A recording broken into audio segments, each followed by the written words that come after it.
Hi, everybody. Welcome. Thank you for being here. So, you see the title of the live.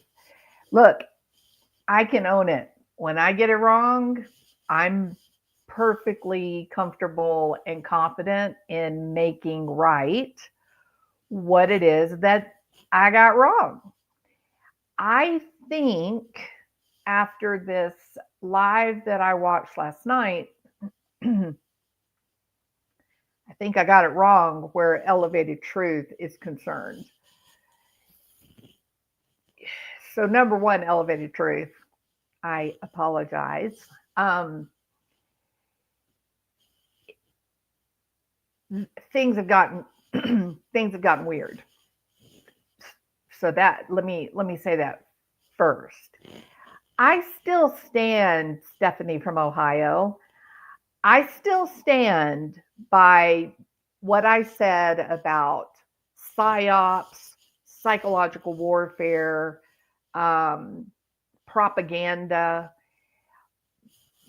In fact, I'm actually more certain that I'm right after watching this particular live with Queen Bee than I was before when I was simply reacting to Elevated Truth's original video. Where I think I got it wrong is I don't think Elevated Truth is in on it.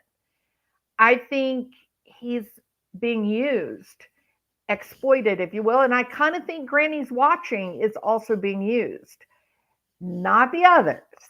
I still feel the same exact way about Cluminati and Cletus. I didn't think that Queen Bee was on the inside circle, and certainly not B Tim and some of these other people on Queen Bee's in Queen Bee's community. But with Elevated Truth, I'm sincerely believing that this man is a good guy. And one of the reasons, perhaps, it's a guess on my part, perhaps one of the reasons why uh, it seemed his life seemed a bit contrived, was it because he's being manipulated? Maybe. But I'm willing to admit when I'm wrong. And I think I am 100% wrong about Elevated Truth. And I actually have, um, I think I would really like to have a conversation with Elevated Truth about something specific. But that is another thing.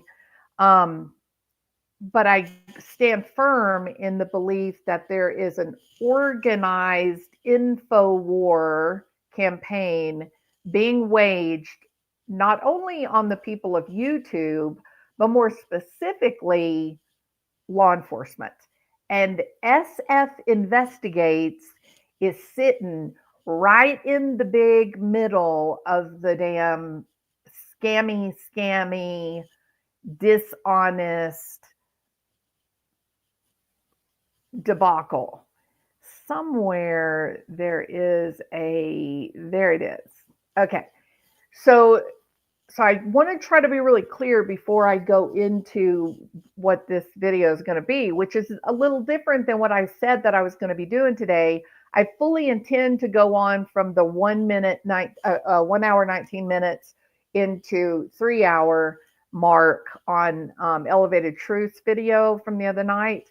But I really right now want to do this thing with that happened to Elevated Truth on Queen Bee's channel because frankly it it was obnoxious.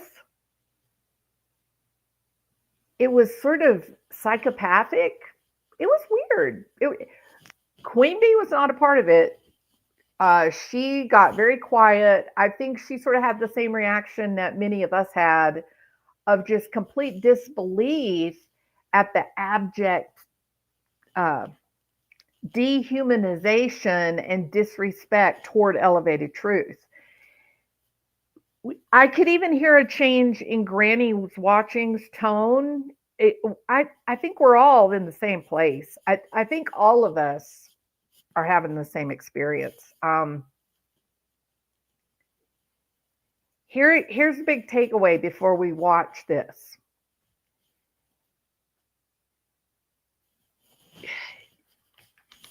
The big takeaway is, do you have to be a cult member to be able to be a virtuous part of the true crime community?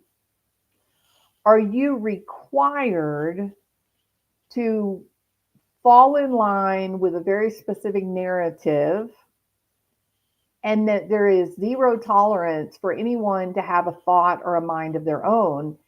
If you do, in fact, not follow the cult narrative, then you are excommunicated, that you are tarred and feathered and run out of the community on a rail, because that's what they did to Elevated Truth last night. And it was disgusting. Queen Bee was not a part of it. It did take place on her channel. I think she didn't know how to respond to what was happening.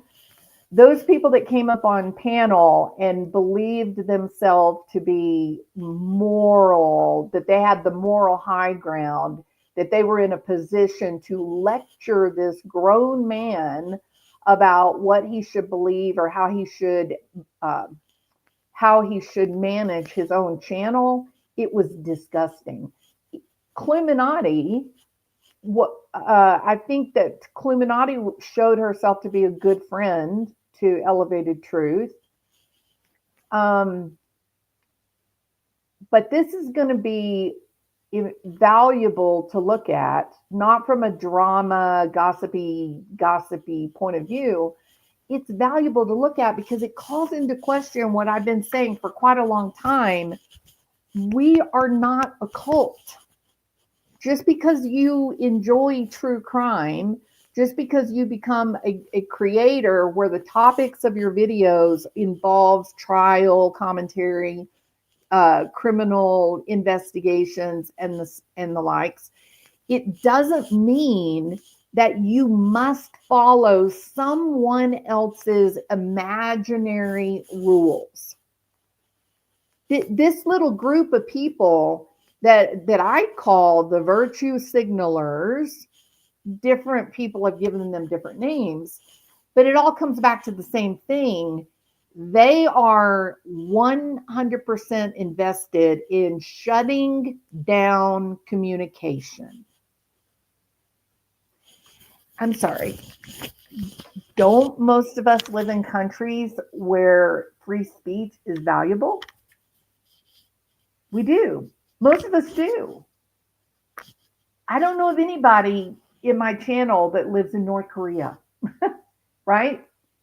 Most of us live in countries where individualism, free thought, free speech is the expectation. And yet you have this group of incredibly arrogant, incredibly simple-minded people who believe they make the rules for everybody else, and that they're the ones who get to tell you and I how to experience discussions and conversations related to true crime. Truly. Me too, Tiffany Crockett. Go Texas.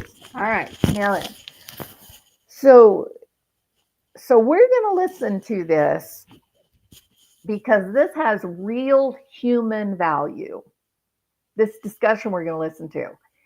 And I want to say right off the top,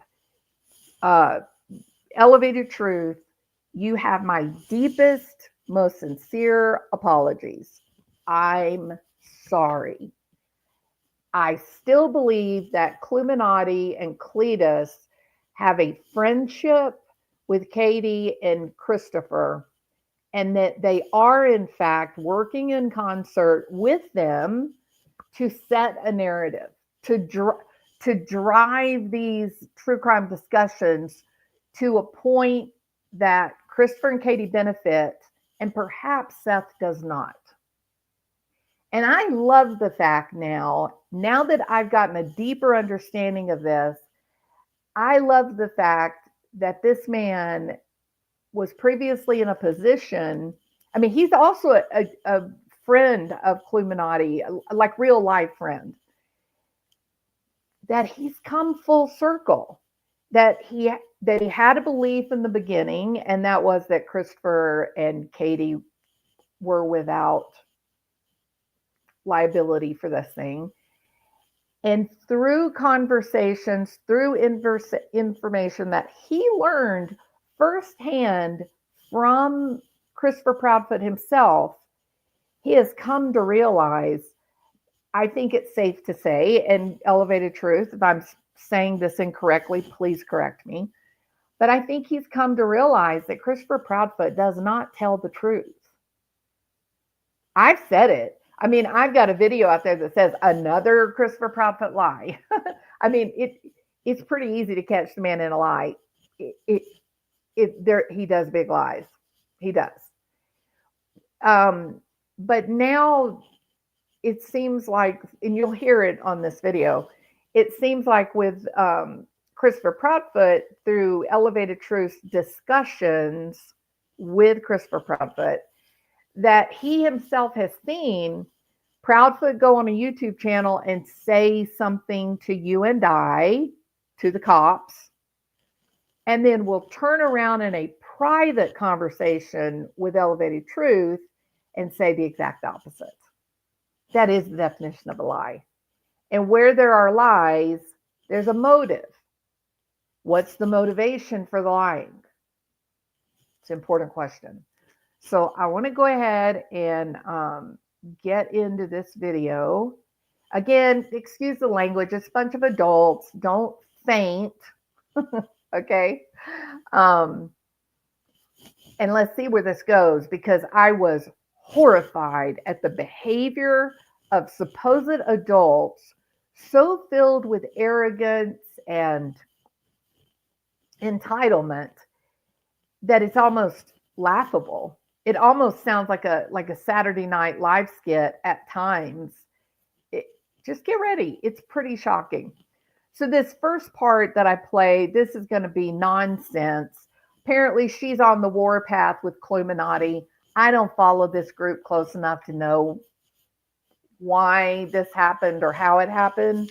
I know that there was a period of time where they were such good friends that they were actually doing panels, live panels together, and now they're hating each other. But, you know, some people it's easy to dislike. So let's see what the problem is. And then the families, of course, like divide and conquer. Seth has his team, Chris and Katie have theirs.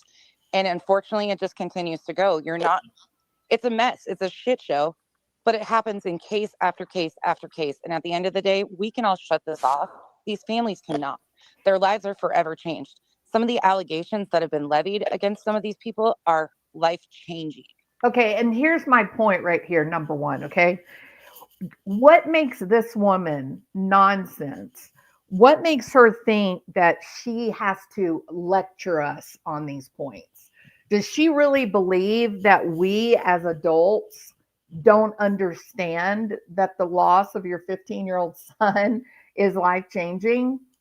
Of course we understand that nonsense. The bigger question is, what about you? What is your level of arrogance that you believe that somehow it's your job to go around trying to educate people to your way of thinking? Because that's what it's really about. We know it's life-changing. But from my perspective, nonsense, if my 15-year-old kid went missing, I wouldn't care what people were saying as long as they were putting his picture out there and people were still talking. That is the higher moral imperative. The greater moral imperative, if you really care, if you're not just trying to get brownie points for yourself, the greater moral imperative is that Sebastian's face and every other kid gone missing, that it be kept alive and out there in active discussions so that people are more likely to recognize him should they run across him somewhere. So you're using virtue signaling. You're believing yourself to be superior to Queen Bee or others because we're talking about this case. In reality, your way of thinking is very shallow and short-sighted.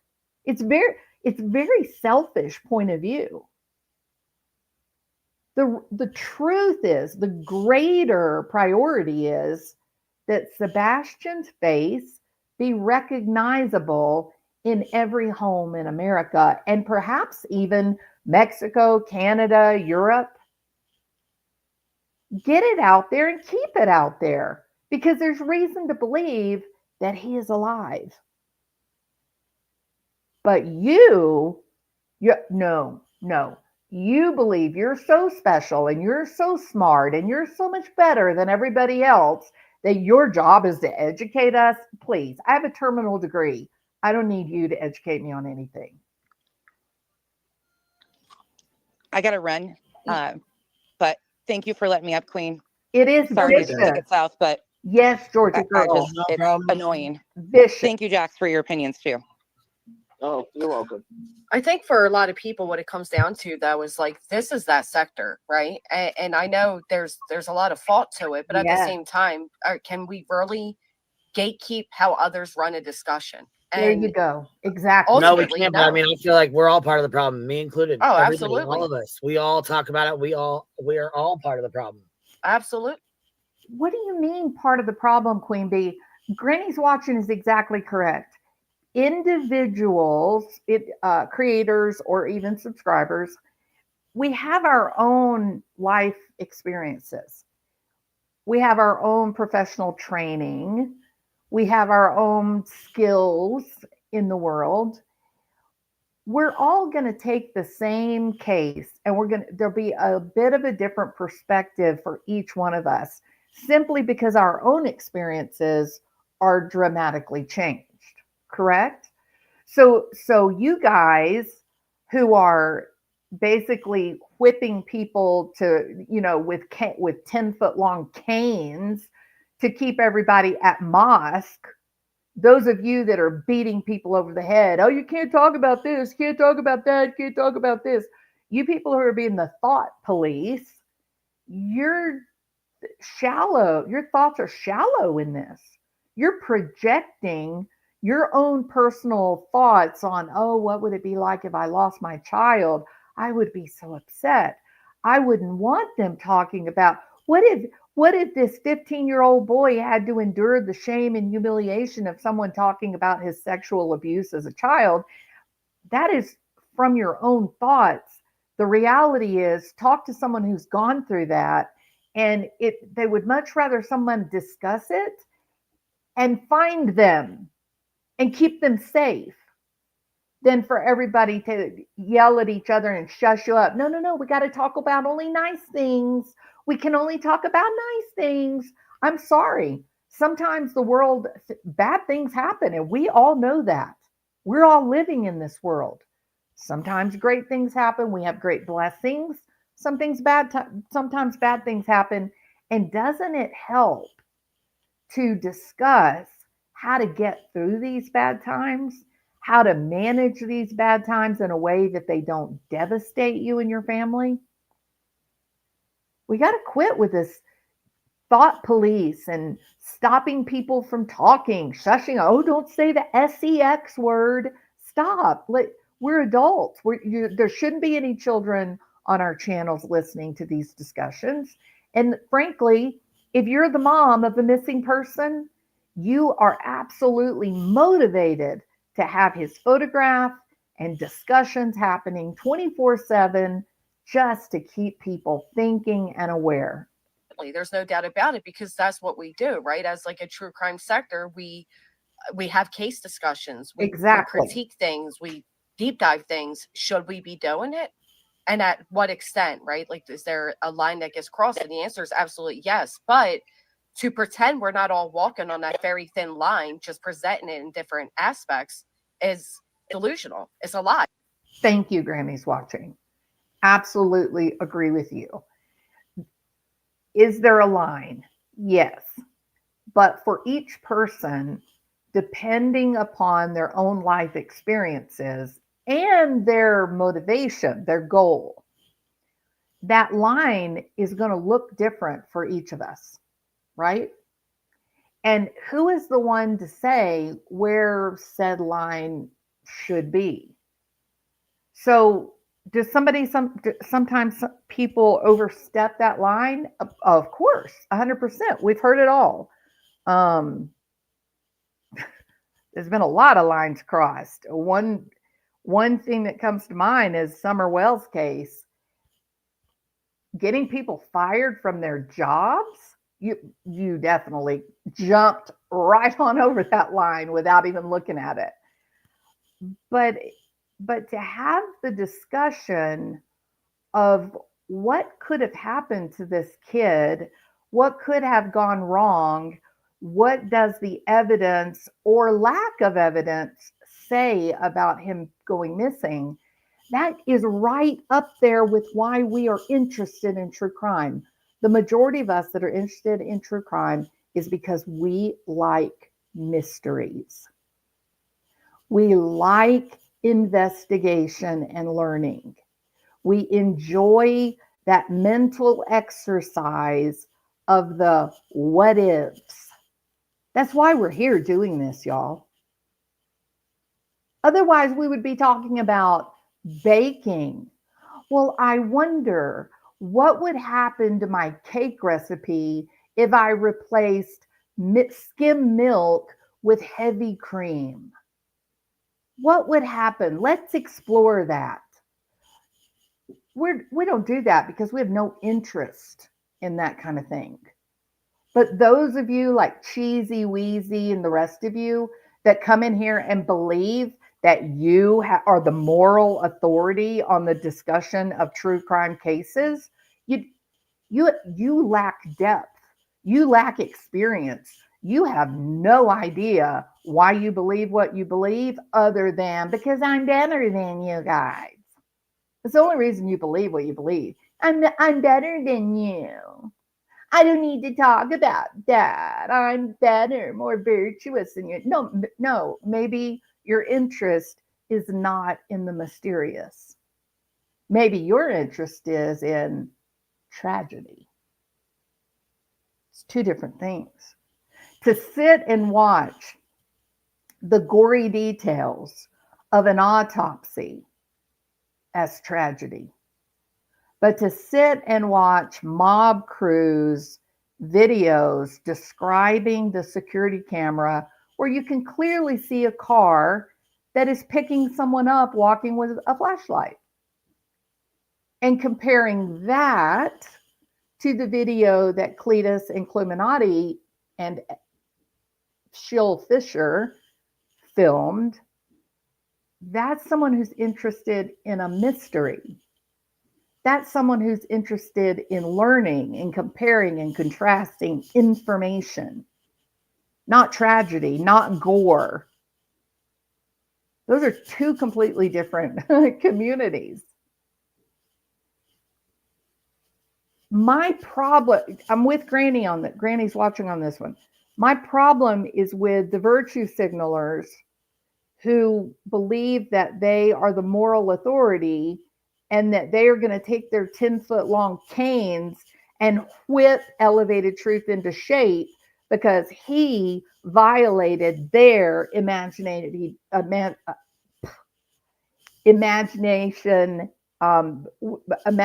boundary.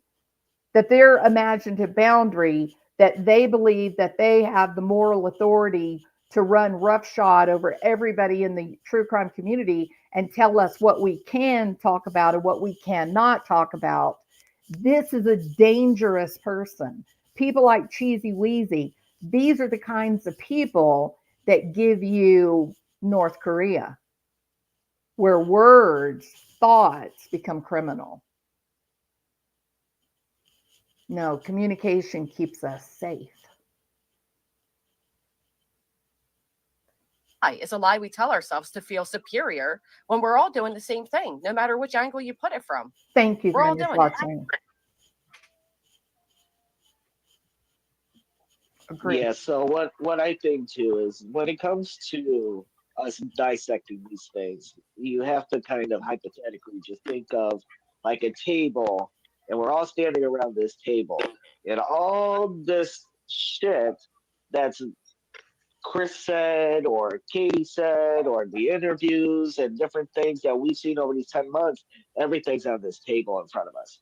And we're just kind of like picking through it and trying to see, you know, can we put this together? It's like a puzzle, right? So we have all these pieces and we're finding the corner pieces, we're finding, and it's a difficult puzzle. And we're hoping to put this puzzle together because it's going to show us where Sebastian is and how to break him. And I disagree. So I do agree with what Jax is saying here. I mean, he's saying exactly the same thing I am. I'm using the word mystery. He's using the analogy of a puzzle. I totally think that's a great analogy. Where I disagree, though, is there's very few of us creators that actually believe we're going to solve the problem. We're going to solve the mystery of Sebastian Rogers and that we're going to go and find him. Most of us don't believe that unless we're delusional, right? That's the truth. Now, of course, Seth and his crew, that's much different. He's the father, and he is actually physically going and searching. I don't mean he's digging through the woods, but I mean, they're looking at clues. He's got private investigators. They are actually trying to figure out the problem, and they're in contact with the police. But we here on the True Crime YouTube community, most of us have no illusion that we're going to solve this. None of us believe that we're going to figure it out and we're going to go find Sebastian. We're not. It's the mental exercise, it's the academic endeavor of combing through what we know and then extrapolating that into hypothesis for what could happen. But most of us stop there. It's just an academic discussion. That's all it is. It's not evil. It's not intended to harm. It's something that makes our brains feel good. Oh. So that's basically, yeah, in order to put this puzzle together, we have to, pick through the bullshit. Agreed. Like, not this goes on here. Thing has What's up? Thank you for explaining that, Jax. I just Yeah, want to say real Jax. quick, I like Jax, by the way. Yeah, I What's do up, too. Truth? What's up, Truth? What's going on, everybody? How we going? Okay, so What's that's up, man? elevated. I mean, we sound pretty shit. That's another reason I didn't talk too much. I sound pretty shitty right now. So I did go in and get some medicine in the middle of the night, but hopefully it works. So I hear there's quite a few upset people with me this morning. yeah, there's a few people that are pretty upset. But be Okay. clear, Can I just say something real quick that I think the reason that these people are angry with him is because he's not following the cult narrative. You're about to be shocked. Truly. I couldn't believe this. I couldn't believe what I was hearing.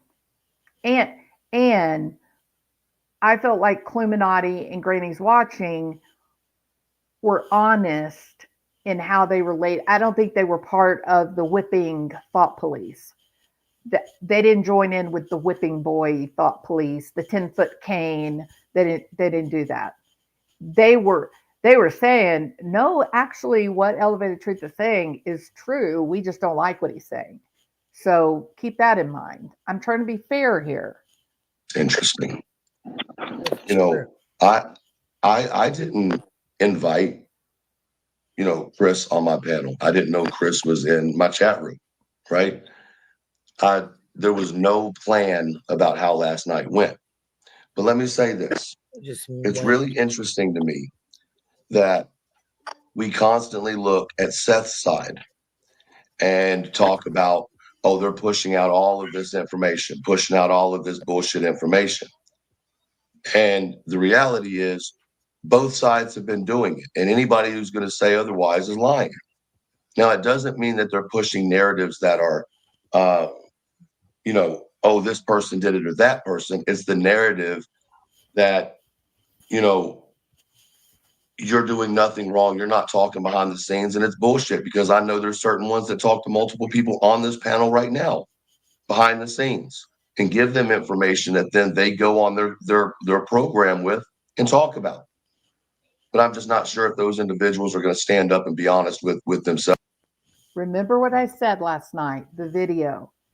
Propaganda, psychological warfare tactics, disinformation, an orchestrated plan to undermine the power of the truth. That is happening. And the people that are doing it are two people that have military experience in the Navy. One of them, some questionable naval intelligence connections. So we are being manipulated by Christopher and Katie Proudfoot. Absolutely are. Is Cleminati and Cletus waking up to that fact? Are they beginning to realize that they have been used as pawns? I definitely think that Elevated Truth and Granny's Watching are waking up to that possibility. But listen to how crazy this gets. This cheesy wheezy chick. Do better, girl. And the people that watch them.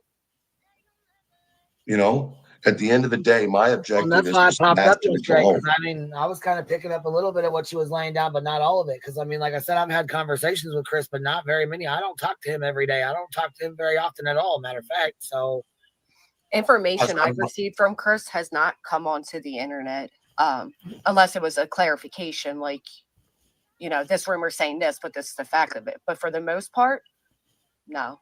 Okay, hold on. Did I lie about what I said about the internet and the coming into the neighborhood? Nope. No, you didn't lie, but you were, and I was really perturbed last night. Not that I'm not going to watch you ever again. Not that I'm pissed off at you, but I was a little perturbed. I was quite perturbed last night, pissed off, because what you did was you put out this whole Wi-Fi thing, and then you stopped, and you didn't clarify that it could have been on the 26th. You just put it out there that it could have been the 26th. Aw, cheesy wheezy. Someone melting her butter. All right, please listen to this, people. This woman really, she is not the kind of person I would want to be friends with. This kind of person that hurts people. Okay, so let me just kind of catch up to date on what this big disagreement is going to be about, because it is, I'm going to say something that's fairly controversial. Okay, right, exactly, Georgie girl. Boo-hoo, cheesy wheezy. Thank you. Agreed. Thank you, Cinnamon, for sharing Elevated Truth's channel. I hope you guys will go over there and subscribe to his channel. These people really beat the crap out of him. Truly. I hope you'll do that, because I do think he's trying to do the right thing. I do. And if you listen to my video from yesterday, you wouldn't think that. I was pretty hard on him, and I've apologized. But I do think after listening to all this, I'm seeing this differently now. So here's the big one, and prepare to be mystified. All right.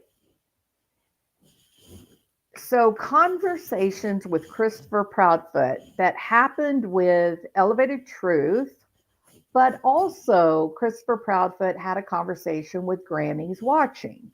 Okay. The critical part of this is that in their conversation, Christopher Proudfoot says to Elevated Truth that the FBI, or it may have been Secret Service, that they did their whole geofencing deal where they choose a specific area, geographical area, and then that geographical area, they have to look at it at very specific times, right? And what they're looking for is they're looking for like internet or electronic IT use, cell phone, like smartphones, or in this case, it happened to be an open connection to the internet. They were saying something like a hotspot. However, stay with me here. Chris lives in a camper when he's at work, right? I know this from my dad and mom, who did the same thing, traveling the country on vacation. Their vehicle acted as a hotspot so that if my mom wanted to watch a movie driving down the road, she could access her satellite television and watch TV, right? So I'm wondering now if that's what the geofencing was picking up, if maybe perhaps Christopher Proudfoot has the same type of IT setup, that his truck is actually a constant open router, right? That there's a setup within it that is like a router that is allowing the camper, or even if you get on your computer in the truck as a passenger, that it's allowing you then to access the internet through satellite connection. Because when this comes from Christopher Proudfoot, okay, that on the 25th and the 26th, the Secret Service did a geofencing test, and there was two identified open networks. Like, they knew what all the others were, but there were two there that they were like, what is this? Where'd it come from? Why is it there? Christopher Proudfoot says to Elevated Truth, and also tells Granny's Watching, but says to Elevated Truth, those stupid dumbasses or MFers, he used some disparaging name for the police. They didn't even realize that it was my truck. Yeah, let that sink in a minute. Sebastian went missing. He was seen on the 25th at the Texas Roadhouse video. And then supposedly they went home. Katie stays in a 3-hour phone call up to sometime around midnight when Katie goes to bed. And then 3 hours later, we get the car pulls into the neighborhood and sits, and you get these two people come out with flashlights. The one flashlight returns to the Proudfoot house. The car backs up, drives out of the neighborhood. That happened 3 a.m. on the 26th. Can I ask you guys a question? Elevated Truth, this is a question for you too. Granny's Watching, question for you. Why, I'm asking you, why do you think the Secret Service would use up incredibly expensive satellite time doing this geofencing test at 1 o'clock in the afternoon after Sebastian has already left? Why would they do that? What would that information tell them exactly? Because the neighborhood was filled with searchers. The neighborhood was filled with satellite for news people. I'm sorry, Christopher. How about you, in all your infinite wisdom, explain to us why you believe the FBI, why would they want to run a geofencing test at 1 o'clock in the afternoon after Sebastian has poofed, and when the neighborhood itself is actually full of all kinds of new cell phones that are not supposed to be there or normally are not there because of the increased police presence, people volunteering to help search. Why? How do you figure that?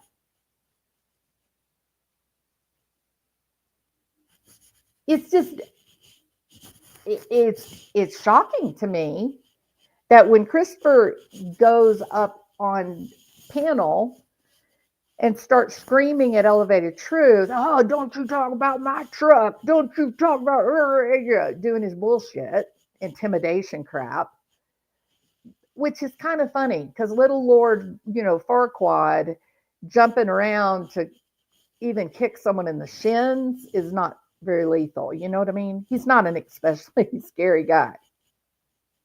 I'll yell at you louder. Okay, calm down, Christopher. You can have an aneurysm. The truth is, stop and think. Let's think about this for a minute. Let's talk about, who should we talk about? Let's talk about JJ and Tylee. Who knows why it is that I want to talk about JJ and Tylee? Well,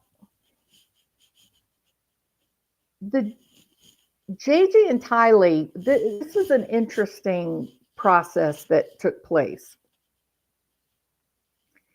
They had gone and searched Chad Daybell's property 6 months before the day they actually found them, correct?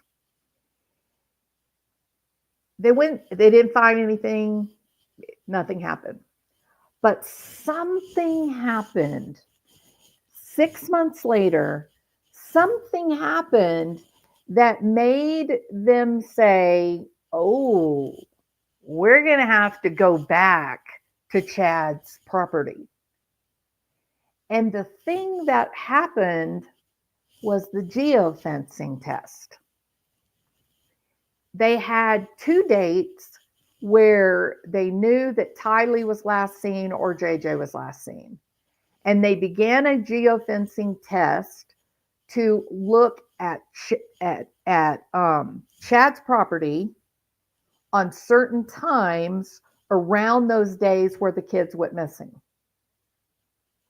And golly, what do you think they found, Christopher Proudfoot? They found Chad Daybell and Alex Cox at one point on one date. They were standing under the tree by the would-be pond, and they were there for what, 20 minutes or something, 30 minutes? And on another date, the date that Tylee was last known, Alex Cox was by the pit, the fire pit, or his phone was. That's why they do the geofencing, y'all. They're looking for the people's phones, right? They're looking to see. Now, in this case, they didn't have Sebastian's phone because doesn't every 15-year-old kid run away and leave their phone behind and their shoes? Please. It was a mistake. Katie screwed up. They forgot about the little details, things like shoes. And in the geofencing, this was sort of a novel way of doing it. But because they had that 3 a.m.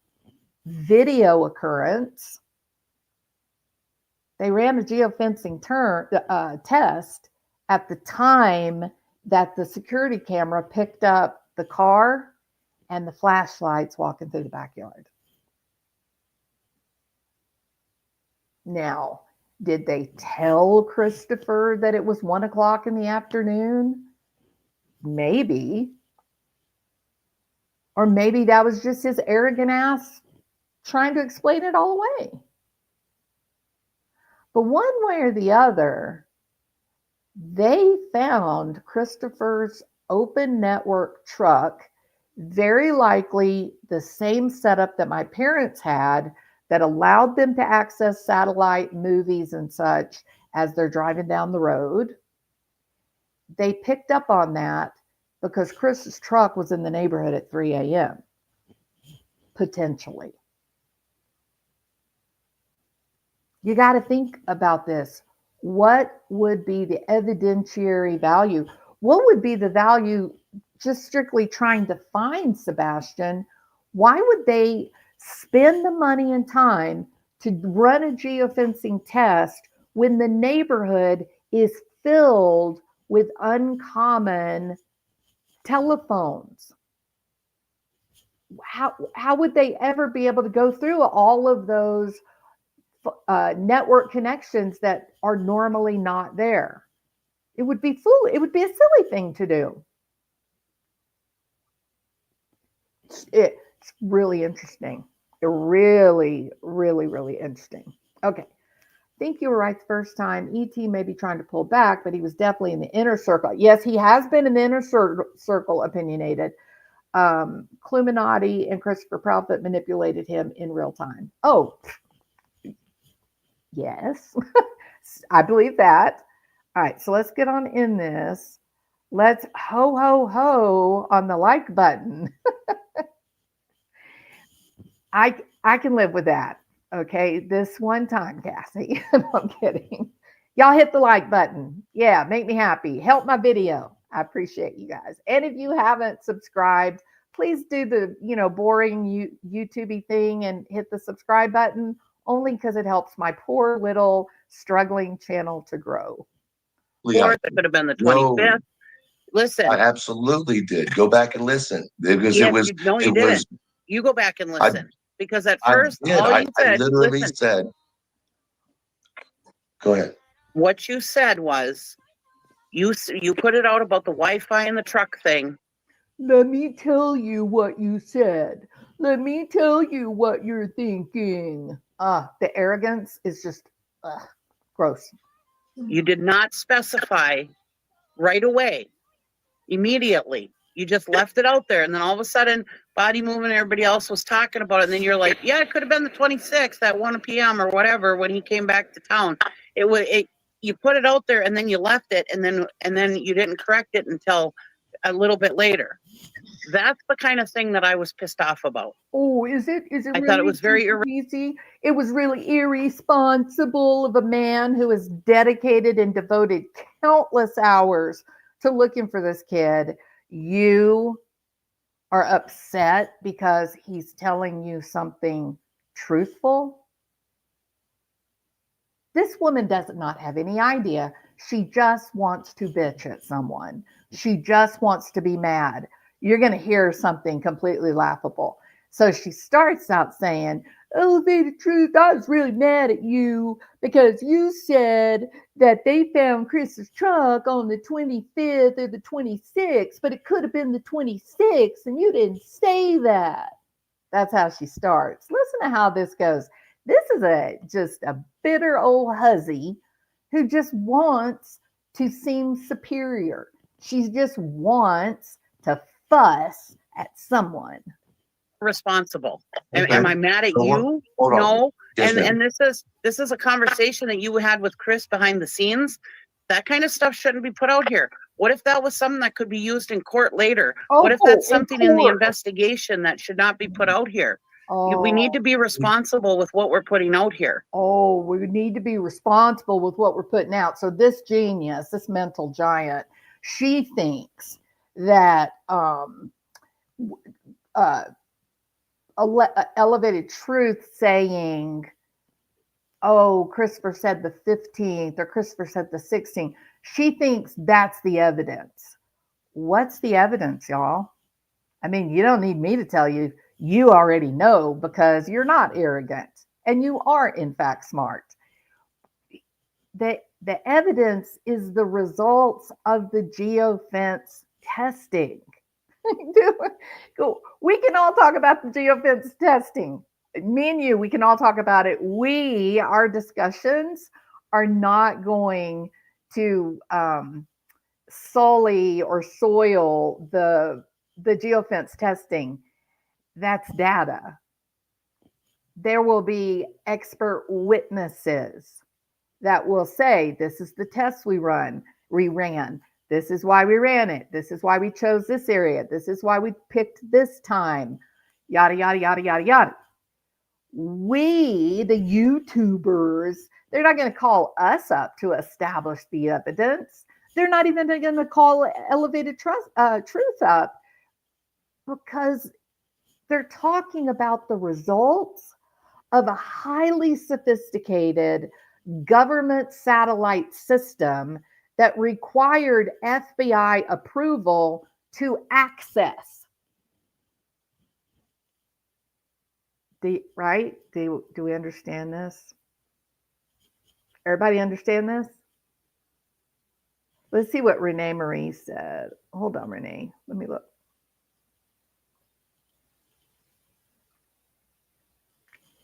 Well, I pissed off Sebastian hasn't been put first, Cheese Whiz. Me too. I'm with you. I am totally with you, Renee.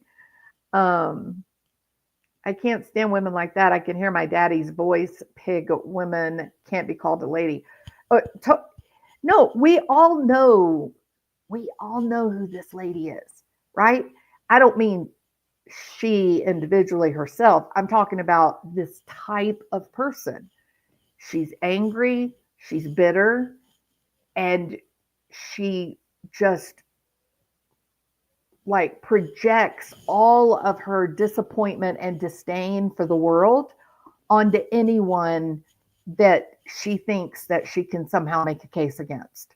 Sadly, unfortunately, in this moment, it was Elevated Truth that got the incoming on this one. In my opinion, why wouldn't CP or KP do court TV but go on some of these hate channels? Sad but true, and it really makes CP look worse. Are you referring, Michelle, to when he said he wanted to do like national television? They've been on national television. It's just, again, his way of sort of deflecting. But you want to know how you can tell when Christopher Proudfoot is lying or manipulating?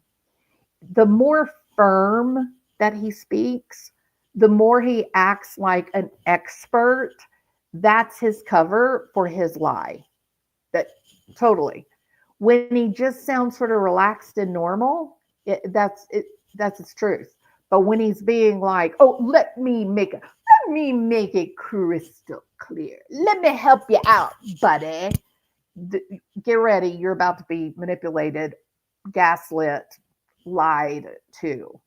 But getting back to this lady, she is vile in addressing Elevated Truth, a man who has spent his own time, his own money.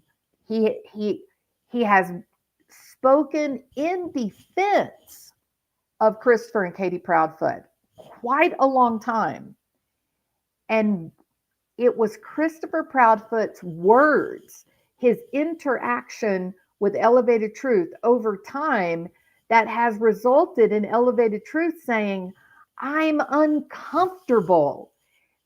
He is experiencing a dramatic level of cognitive dissonance.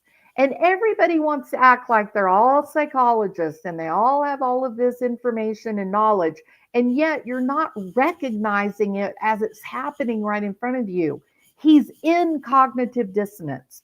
He has held belief that Christopher and Katie Proudfoot are victims, every bit as much victims as Seth, and that they're good, decent people, and there's no way they had anything to do with the disappearance of this kid, and that likely Sebastian ran away because he didn't want to go to this school, right?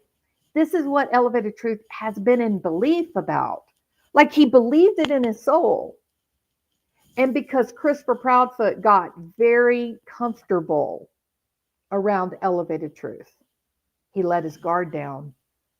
He let his guard down, and he got snarky and smug and shitty about the police. And Elevated Truth is telling this story because he's saying Christopher Proudfoot pretends to really respect the police and have faith in the investigation. Behind the scenes, he called the police stupid, dumb, cuss words. He's not who you think he is. That's the reason he's telling this story. He's not who you think he is. But that's not what made Christopher Proudfoot uncomfortable, is it, Christopher? Christopher Proudfoot got uncomfortable because unknowingly Elevated Truth was telling the truth. Elevated Truth was telling people that have the technological knowledge, that understand what geofencing is and how the tests are run, how they work.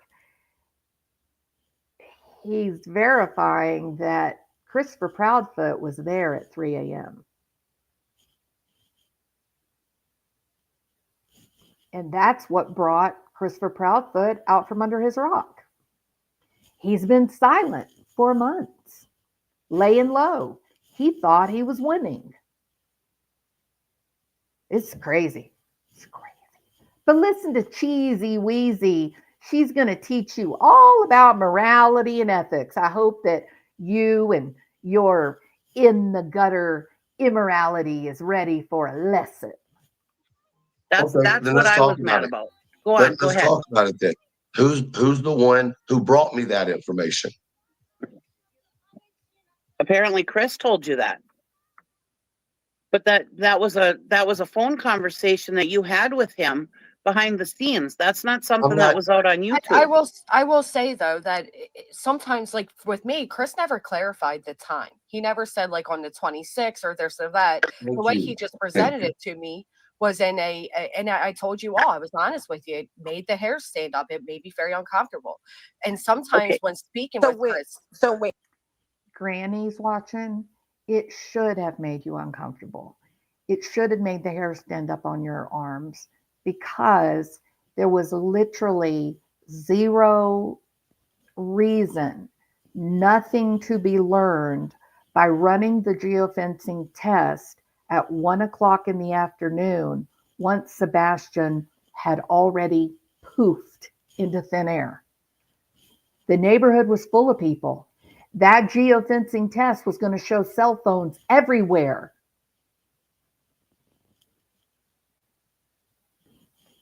Wait. So Chris didn't give you a time. Did he No. give you a time, Truth? No, that's what I said last night. Okay, then that makes it even more irresponsible. Yeah. Because Yeah, if it yeah. wasn't put out that it was the 26th, that could have been very specific information that could be used in the investigation to find Sebastian. Oh, So that every- is that oh, better. Excuse me, Cheesy Weezy. I'm having a little trouble here because you're so brilliant, probably. You think that Elevated Truth asking Chris to give a time is more important to the investigation than the actual results of the physical geofencing test? Like, what are you on? definitely stuff. If you didn't know that was the 26th, that was the date, that could have What? been You used said- in the investigation, and putting that out here could have hurt the investigation immensely. Wait, and the wait, court wait, case. wait, Ma'am. wait a Hold minute. on. how just did wanna I say bring him to speak on it? Wait. Can I just say something? Because I've been listening. Why did you not ask him a follow-up question, Truth? Oh, Was this right. what date? Like, was it the 25th, the 26th? And we got B Tim incoming IQ points. You can just hear his little brain, like just, I don't mean little brain, but you can just hear the gears in his brain going. He's like, oh, Cheesy Weezy is sounding good, man. Yeah, I want to get in on that little virtue train. You need to give me some of that little virtue sparkle going on. Are you guys thinking your way through this? I'm just curious. Are you thinking your way through this issue? You're on a phone conversation. Why didn't Right. you just do the following? Because- Why Because he volunteered that. you couldn't? He I would've- volunteered the time of 1 p.m. Well, 1 on p.m. live. He didn't say that. Now, why do you think Chris volunteered the time of 1? Oh, because that's when he arrived, right? That's how long it took him from 6 a.m. to 1 to go from his job in, was it St. Jude to Hendersonville? Is that right? So we should believe Chris, right? Cheesy Weezy and beat him. We're gonna believe Chris because he's so honest and believable. This is unbelievable. This is shocking. Georgie girl, thank you for becoming a new member. I appreciate you so much. My little channel is growing and you are part of the reason. So thank you so much. That beforehand. No, I'm saying the date, not the time. You're That's what I'm saying that he saying. never Chris- told you the date? No, he said the 25th, 26th is when they did the test. Like what was in the neighborhood. That's what was said. Okay, I'm not going to separate it. The private conversation you had, did you know about the date and time? No. Okay. I knew that it was the day of, it was the day before or the day of Sebastian's disappearance. We didn't know what, and furthermore, let me just put it this way. I find it very interesting that I start calling out some bullshit, and all of y'all know what I'm talking about. This is what's insane to me, is this isn't a secret to creators. Y'all know more than I know. Some of y'all, some people are talking to Chris once, twice a week. If he's not pushing a narrative, what are y'all talking about? But I'm who not other talking than Clue? about, not me. Who I don't would know. know I don't speak to him. Remember my video from yesterday. And it is easy to scoff. It's easy to dismiss this idea of psychological warfare. But it's not very, if you consider it to be a disinformation campaign, if you consider it to be propaganda or just good old fashioned advertising, believe my side, buy my product. There is zero doubt after this little group of lives that we've all been listening to over the past couple of days, there is zero doubt in my mind that Christopher and Katie are following a plan. I think that they have an express goal. They're taking individual pieces of potential information or evidence, and they are interjecting lies along with the truth, which makes it more difficult to believe the truth. They're doing this by having befriended certain creators, and they're now feeding them. Crabtree has suffered. Listen, I said I wasn't going to talk about this because it's so awful. Crabtree has been really badly damaged by his relationship with Christopher and Katie Proudfoot. They didn't care about him. Even though he put his neck out on the line to help them, they seem to show zero sense of responsibility toward them. And it looks like Granny's Watching may have also been manipulated. It looks like they didn't care about elevated truth. All they care about is controlling the narrative. They're controlling the narrative. They were both Navy military. They know what disinformation is. They understand the tools, techniques, and tactics of psychological warfare. I hate to use that term because it makes it easy to sort of laugh and joke and make it, a thing. You like to call it gaslighting. Gaslighting is one very small type of the bigger arsenal that is used in psychological warfare.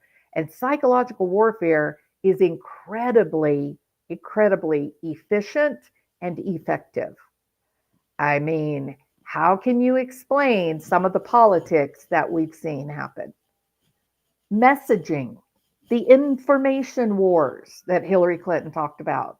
It's a real thing. It's powerful, especially if you can recognize it while it's happening.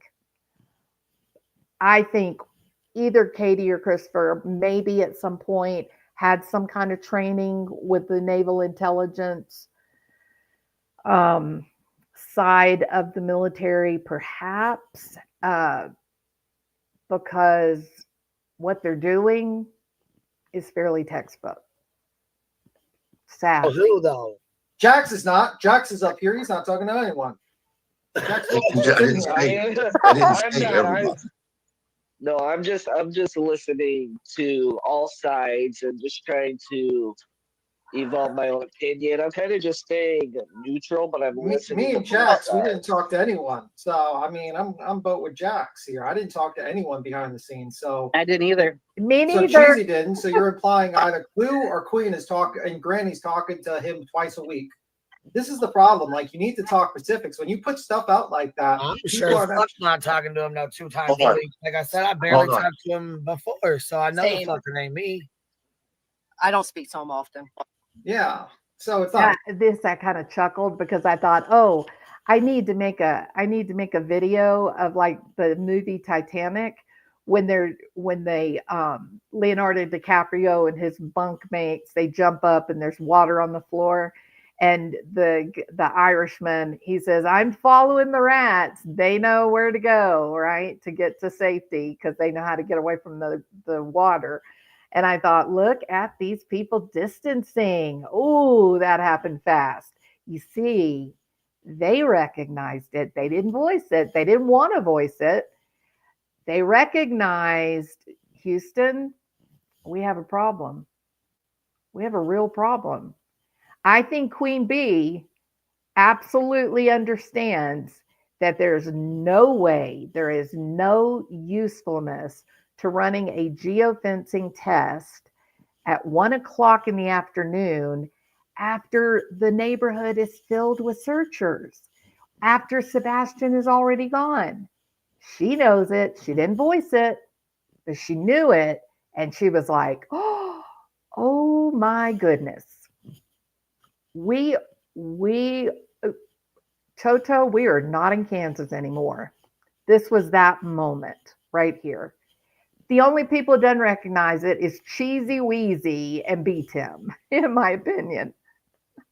Me, Which we already so- knew Clue did. We knew Clue talked to him all the time. They lived there. That's no secret. I mean, I'm not gonna lie. I talked to him about becoming a crane operator. If that needs to go on the internet, I can put that out. Well, no, but I'm just saying, like, we already knew you talked to him. I mean, you're there. You go to court with them. You're like, we know this. Like, That's right, Queen Bee. I felt a little uncomfortable with Clem. I really am working hard here. To be fair, I haven't hidden my opinion through this whole thing. Always coming back to the fact that there was only one person there when Sebastian went missing, and that was Katie. Nobody else was there, just Katie. And she went to sleep at midnight. The dogs didn't bark. She didn't hear anything. There was no sign of entry. So they concluded that a kid who would be so discombobulated that he would walk out of the house with no shoes on his feet, that he would have the presence of mind to turn around and lock the door right before he poofed into thin air. Story is just not real. It's just simply not real. When you factor in that this walking teenager, a big boy, 15 years old, already gone through puberty, according to the Texas Roadhouse video, he's not seen on any camera, and there's no sign of him anywhere in this wide radius. It's not a real story. I'm sorry, Katie. It is not a real story. That is the truth. And I don't take any position on saying what did happen because I don't know. But I know what did not happen. He did not lock the door behind him and then poof into thin air, because had that happened, there would have been evidence. And at the point that everybody began saying that, that's when his glasses, old, and his pants, old, were found. But now we find out Katie, as she's so filled with grief, Cheesy Weezy, as she's dying on the inside because her 15-year-old is gone missing, she's literally taking his clothes to Goodwill. It's unbelievable. I think All one right, thing. people can be mad at me, but here's the thing. The truth about everything will come out in the end, right?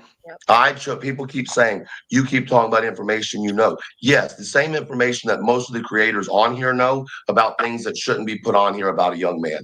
I'm not going to do it. And if that makes me look like I'm some asshole because I won't do it, so be it. Well, no one's Well, asking I'm you going to to do do it. that. it's the same situation as when I met Seth and he told me what he did. I didn't come and run to the internet with that. There's nothing wrong with that, Truth. I don't see where I don't see how anyone could be upset with you over that. Could you imagine if I would have met Seth and now I know it's my fault that this case is just as crazy as it is. I just heard that, okay? But could you imagine I mean, if I would have met with Seth in that construction yard and he the truth, Illuminati, it is, you did, right? And I don't mean all of it. That's not what I'm saying. I mean that you opened yourself up to a manipulator, and through his schmoozing and schmarmy ways, they convinced you that Seth was the issue and that they were basically being, crucified, and that they were innocents being destroyed, and it triggered your better nature, and you felt like you needed to stand up in defense of these people. And they then began to say things to you that colored how you interpreted what you were seeing and hearing about the case. You did put out a lot of information. There was a lot of this that came from your channel during some of these discussions, not saying, well, this is what Chris told me, but just by way of him influencing the way that you thought about it, it changed how you reacted to things that Seth put out that may actually have been 100% factual. That's the truth. And it doesn't mean it was that you did this like in a nefarious, aggressive, mean, immoral way. It's just human beings, just human nature. We're affected by the people around us. That's one of the reasons why we should be careful about what kind of friendships and alliances we allow ourselves to have. told me what he did. Did you see the chaos that ensued after he finally had to come out and say it because none of us creators was going to put that on the internet? Like, no, I mean, there are some things that nobody could be upset with you over for not saying. I don't think that you should feel like people are going to be upset with you. That's crazy. If I may, I think what it is, because I kind of relate to Truth on this, is that we didn't go seeking this information. We didn't ask for it. And it's quite a burden. I understand that. And I'm not saying that you guys sought out the information, but if these families are telling you stuff behind the scenes, like I said, you guys are kind of missing the point. The point of the matter is he didn't clarify, and Truth is saying that, and I'm not fighting with you, Truth. I don't want you to think I'm fighting with you. This is just a conversation we're having. Anyways, I thought it was irresponsible because you didn't put the date out there, and now you're saying that Chris didn't tell you the date. So you were putting that information out there that it could have been the 24th, the 25th, not knowing that it was the 26th. That's irresponsible to me. This woman is believing hook, line, and sinker anything that comes out of Christopher Proudfoot's mouth. She says here in a very calm, logical, rational way, she says, we're having a conversation. And then she goes on to say that Elevated Truth is disgusting. It's because he's simply saying the truth about his experience. And he's already gone to the police. He's already told the police all of this, and the police have been candid with him and with Granny's Watching, apparently, just by reading into some of the things that are said. The police told them the information they do not want put out. They acknowledge it. This was not it. This was not it. They didn't care. The police did not instruct Elevated Truth nor Granny's Watching, don't talk about the geofencing. You want to know why? Because it is a highly sophisticated test. There are protocols. All of these things are run exactly the same way. They are solid evidence in any criminal action. Solid. You can't attack them. Best you can hope for is to get the results thrown out. The cops don't care if we talk about it. They have their evidence. Because like I said, that is something that could be used in the investigation. That's something law enforcement probably would not want to be out here if it was the 24th or the 25th. Now I'm talking. Yeah, I would have been the follow-up question. I would have asked him the 26th, because then I would have been like, is your alibi the same? Because you told the cops you were out at work, and now you're telling me that your Wi-Fi is attached to the 24th and 25th. So which is the truth? And then I would have probably First of all, y'all got the dates wrong. I never said the 24th, 25th. Yeah. I said 25th, 26th. Yes. No, I but never said the 24th. You're saying the private conversation. Private conversation. He never followed up with the dates. He told you. But he never said. But even if you said the 25th, 26th, you still said the 25th out there, which would have been a total alibi killer for Chris, and that would have screwed up the investigation. You see what I'm saying? It was irresponsible. I stand on that. It was very irresponsible for you to put that out there that way. I'm sorry. With all due respect, it'd be real funny if I just put a whole bunch of receipts out and blew everything up, but then I would be the asshole, right? No, you wouldn't. Elevated Truth. You absolutely would not be the asshole, given the way these people spoke to you. The fact that you've been to the police, the fact that you have followed the instruction of the investigators. They've told you the things they don't want you putting out there, and they've told you basically what it doesn't matter if you talk about. You've already said no one cares. I'm talking about law enforcement. They don't care if you talk about the geofencing test. They don't care. The reason is it's evidence. It's already done. They have the information. Period. That's it. I don't know why this woman is going to now attack him saying, oh, the 24th, the 24th. He keeps telling her, I never said the 24th. I said the 25th and the 26th, because that is what Christopher Proudfoot said to me. And Granny's Watching says, oh, he never told me a date. He just said there was a geofencing test, but he didn't tell me the date. And Elevated Truth is saying he told me they ran it on the 25th and the 26th. That tells me they probably ran it the 25th, sometime around midnight when Katie got off the phone, and probably again at the 3 a.m.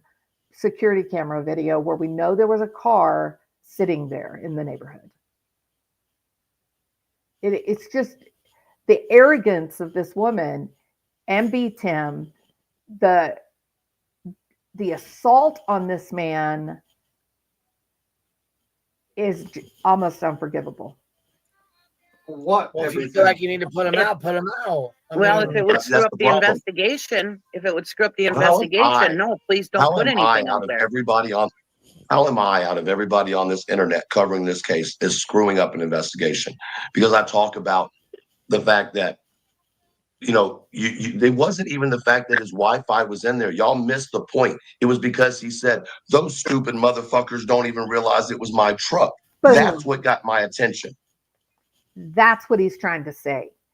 Because they're talking about making Christopher and Katie like these angel people. They could not have possibly done anything bad. It had to have been old Seth with the ponytail, right? That's the cult narrative. He's saying, hold on, I believe this guy. I was advocating for him, and I have spent more than 40 hours speaking to him.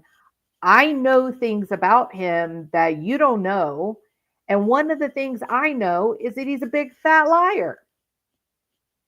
That's what he's trying to get people to understand.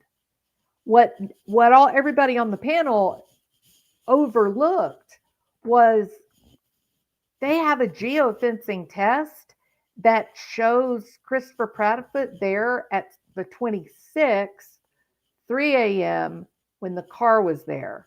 In my opinion, because I don't know of any why they would want to why would they want to run that test at any other time of the day on the 26th? They have a known anomaly in the neighborhood at 3 a.m. based on the security camera.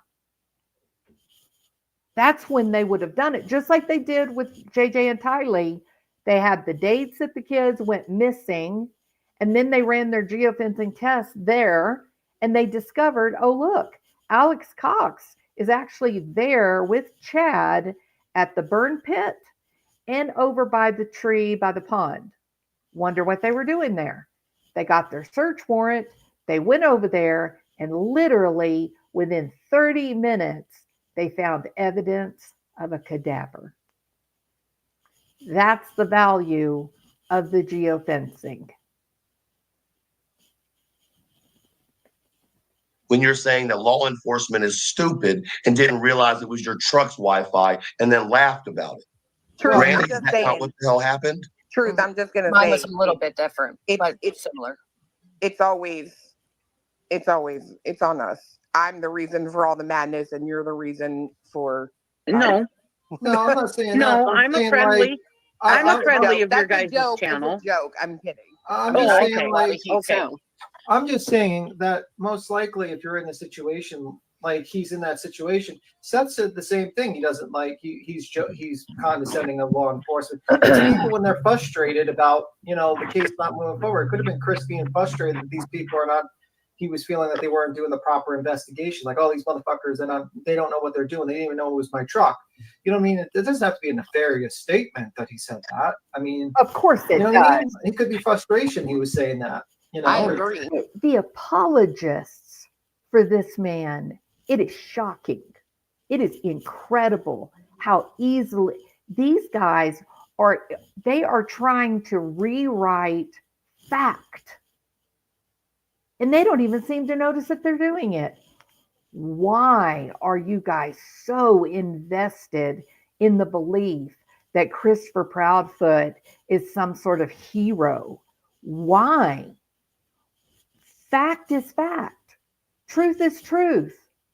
Why are you so afraid to open your mind up and listen to what is being said to you? You are being manipulated. I'm with you on that. Like, I mean, it could have been a situation where he's like, really, you guys aren't competent to even realize that is my truck. Yeah, I mean, like, it doesn't mean that doesn't. Yeah, you go, please. Sorry. No, again, that's something that shouldn't have been put out here. If he's saying these stupid MRFers, the cops are stupid, they don't even know that was my truck. That's still not something that should have been put out here. That's something that should have been turned into law enforcement. Because obviously law enforcement didn't pick up that was his truck. And if he was in the area, if they did see his Wi-Fi in the area on the 24th or the 25th, that is important to the investigation. Huh? Everybody keeps saying the 24th. It was the 25th and the 26th that was stated. What I'm saying is, Delegate Titanium, you're up here with us. Give me one second. I have the clip pulled. We can listen to the clip so you guys can, so we don't have to argue about the date. No, what I'm saying is, though, he's saying, can you listen to me for a second? No. He's saying that he didn't put out the date. It's too hard to so listen. He had no clue that it was the 26th, okay, that the Wi-Fi was picked up. If it was actually on the 24th or the 25th, that screws Chris's alibi. And that is an important thing in Oh, the investigation. That's what yes. I'm trying to say. Yes, And it's it is irresponsible important. to put it out here if that was his alibi and that screws his alibi. You know what I'm trying to say here? Yeah, we do. I You do, guys but are missing the point. you're also under the assumption that this information was not turned into TBI or FBI or LE, right? And we don't know that because Chris told him, oh, these stupid MRF. You do know that, Cheesy Weezy, because Elevated Truth is the guy who did go tell them what Chris said. This is pretty basic stuff, Cheesy Weezy. Are you sure you want to be in this whole true crime discussion thing? Don't know that it was my Wi-Fi. So if the cops did see that Wi-Fi on the 24th or 25th, that is an important part of the case and in the investigation, is what I'm trying to 25th. say. 25th and 26th. Thank But you, what I'm Brandon. saying is, if that's what Chris is saying. But if the Wi-Fi is picked up on the 24th or 25th, 25th and 26th. 26th. listen you. to me. Thank you. If I'm the listening. if not what Chris said, if the cops saw the Wi-Fi was picked up for that truck on like the 24th or the 25th, that would screw up Chris's alibi, is what I'm saying. Everybody knows Not that. what Chris is saying. I What get if you're what saying. if they have information? What if the cops have these dates of the 24th and the 25th that this truck Right. was in town? Right. Is what I'm trying to say. This is not something that should be put out on the internet. This is something that should have been told to the police. Because what if that Wi-Fi was on there on the 24th or 25th? That's what I'm trying to say. Then the law enforcement knows. They already know. Right. But they don't know it was his truck, is what I'm saying. Chris is saying they don't know it was his No. truck. No. So the conversation's being a little misconstrued because the way correct me, I mean, Truth, I guess you would have to speak to this, but the way it was said to me is they were saying there's two open networks, and he said the one's not open. Try to get, oh, it's open. That's what he said to me verbatim. Oh, it's open. Try to get into it. And the cop said, oh, okay. And they tried to get into it and realized they needed a passcode. And he said it's not an open network. And he was frustrated that they're stating it's an open network when it wasn't, because it needed a code because it was his truck. Hi, can everyone hear me? Yes, Yeah. this is Hello? Pelican Titanium. Yeah, hiya. Just really Hey, how quickly, are hi, I'm good, thanks. I just wanted to really quickly jump up and just say, I think everyone's kind of missing the point. I think the live last night went so arse over tit due to the fact that so Please. much information that was clearly meant to be private was hinted at or insinuated and used as a form of threats towards Chris. I think that's what's got. What is wrong with these people? Okay, Christopher is not a China doll. He's not going to shatter because someone says the truth. That's number one. Because if it's the truth, then Christopher Proudfoot already knows it. He's manipulating you so that you don't know whether to believe what is true. Okay? What Elevated Truth did was have a temper tantrum the night before because he's weary. He's in cognitive dissonance. He's friends with the people in this community that have completely put blinders on and shut off any hope of seeing the truth. And he has this information that will show that Christopher is not the person that they think he is.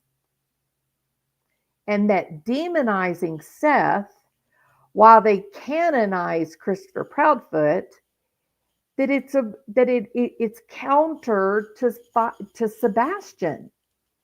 That everybody wants to virtue signal and be, oh, we just love Sebastian so much, but you're not willing to open yourself up to what is fact and open yourself up to those implications.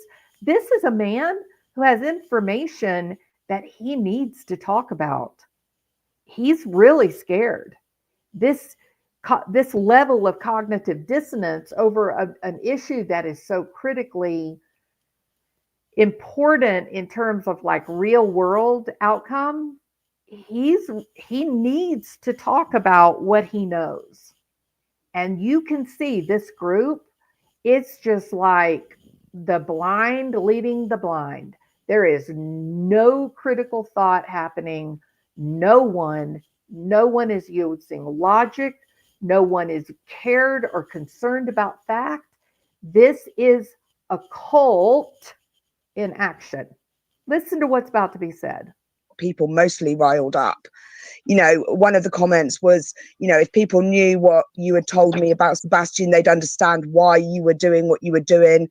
You know, it's just stuff that we don't need to know. It's not relevant, and it's kind of gross. You know, Chris is actually a victim at the moment. We don't know any different, and we should be treating him and his entire family as a victim and not use. And what Elevated Truth is telling you is that he does have information that you do not have. Caller, Cheesy Wheezy, you guys don't have the information. Elevated Truth does have the information. Granny's Watching has some of the information. Cluminati has some of the information. And Elevated Truth is saying, I'm freaked out. I'm really freaked out. And I'm not going to take the side of Seth, and I'm not going to take the side of Katie and Christopher anymore, because I just want to know what happened to this kid and do right by him. That's all that matters to me. This is a man that he has knowledge that this caller doesn't have, but listen to the level of disrespect, the arrogance, this I'm the moral authority in all things true crime crap. Listen to her in action. It's unbelievable. Using gaslighting or threats in order to get what we want on the internet. I don't think Chris deserved that. And I think people have a right to be pissed with truth because it was disgusting. Simple as that. No, it wasn't disgusting. You're being disgusting. You are, because you are thinking that you're all-knowing and omniscient. I appreciate you coming up and, expressing your opinion. A lot of people are really upset. Yeah, they are. Can I ask a question? Yeah. To me. Why is it?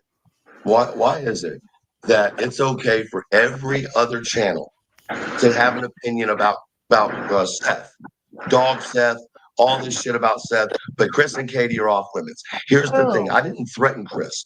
Chris came up there and said, basically, hold on, can I please finish? Can I please finish?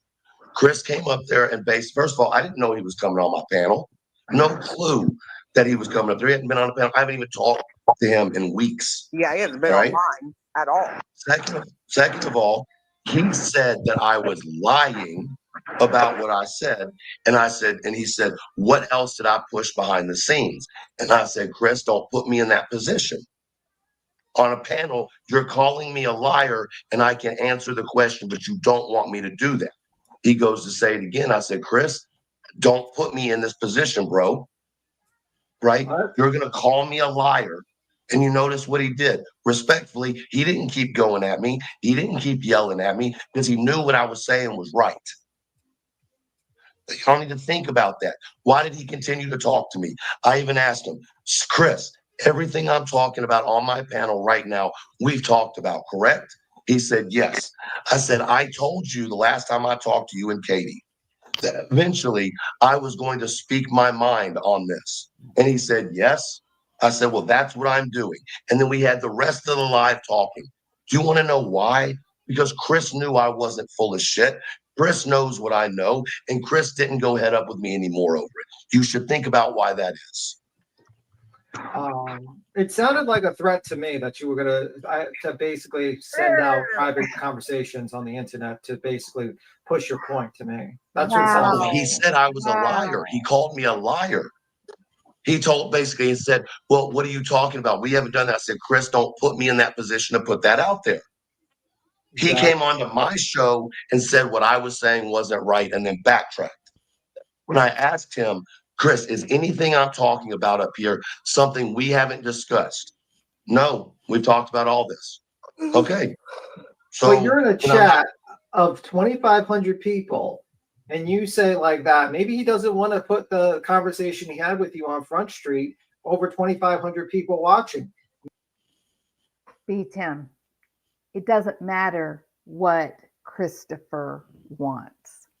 This was a conversation that happened between, well, there were multiple conversations that happened between Elevated Truth and Christopher Proudfoot. He told, and Cluminati stands up for Elevated Truth. He told Christopher Proudfoot that anything they talk about, that he's a YouTube creator and that he will talk about anything they talk about on his channel, and that he'll tell the police anything that he feels uncomfortable with. And Christopher Proudfoot said, okay. So if Christopher Proudfoot got sloppy and dropped the ball, why are you holding Elevated Truth responsible for that? He wants to know where Sebastian is. He wants to help the police. He doesn't have blind loyalty to a man that lacks credibility from his own words, his own behavior. This is so crazy. The extent that this group will go to protect these people. And you want to believe that manipulation, propaganda, psychological warfare tactics are not being used? Look at the level of allegiance. It's not normal. Maybe that he felt that was a threat, that you were going to put that Tim, out there. he's the one who told in front of 2,500 people. He said I was lying when I wasn't. He told me I was lying when I wasn't. About what? What was the point again that he said that you were lying? Behind the scenes pushing of agendas. Let me give an example. When Katie showed Clue and Steve Crabtree the emails, is that not pushing an agenda? Yes. What would you mean That's by not pushing an behind the agenda? scenes pushing an agenda. But what was the agenda? Really? Yeah, that we're all three working together. No, I mean, what was the agenda that she's pushing? That they're innocent and Seth is culpable. That's She's trying to make it look like that Seth is lying to everybody, that all this all 10 months later you're releasing this. I'm gonna go Lying further. about Let's what? take this.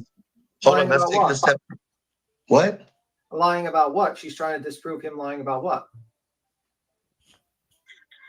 With the This is the thing. Y'all don't want somebody to tell the truth, because when they do, then you say they put information out there, right? But if I answer your question, I'm putting more private information out there. Put it out Okay, there. but you're saying that you kind of do. The problem is like when you say like half things like that, people assume the worst when you say pushing an agenda. You know what I mean? Like people That's what they're doing, B. Tim. But like that's Chris and the Katie problem. are. Chris and Katie Well, are then pushing fuck it. agendas Say it. Get out the way. Say it. I mean, say it. Just I'm with Queen Bee here. Just say it. The only real allegiance here should be to the police, to the investigators.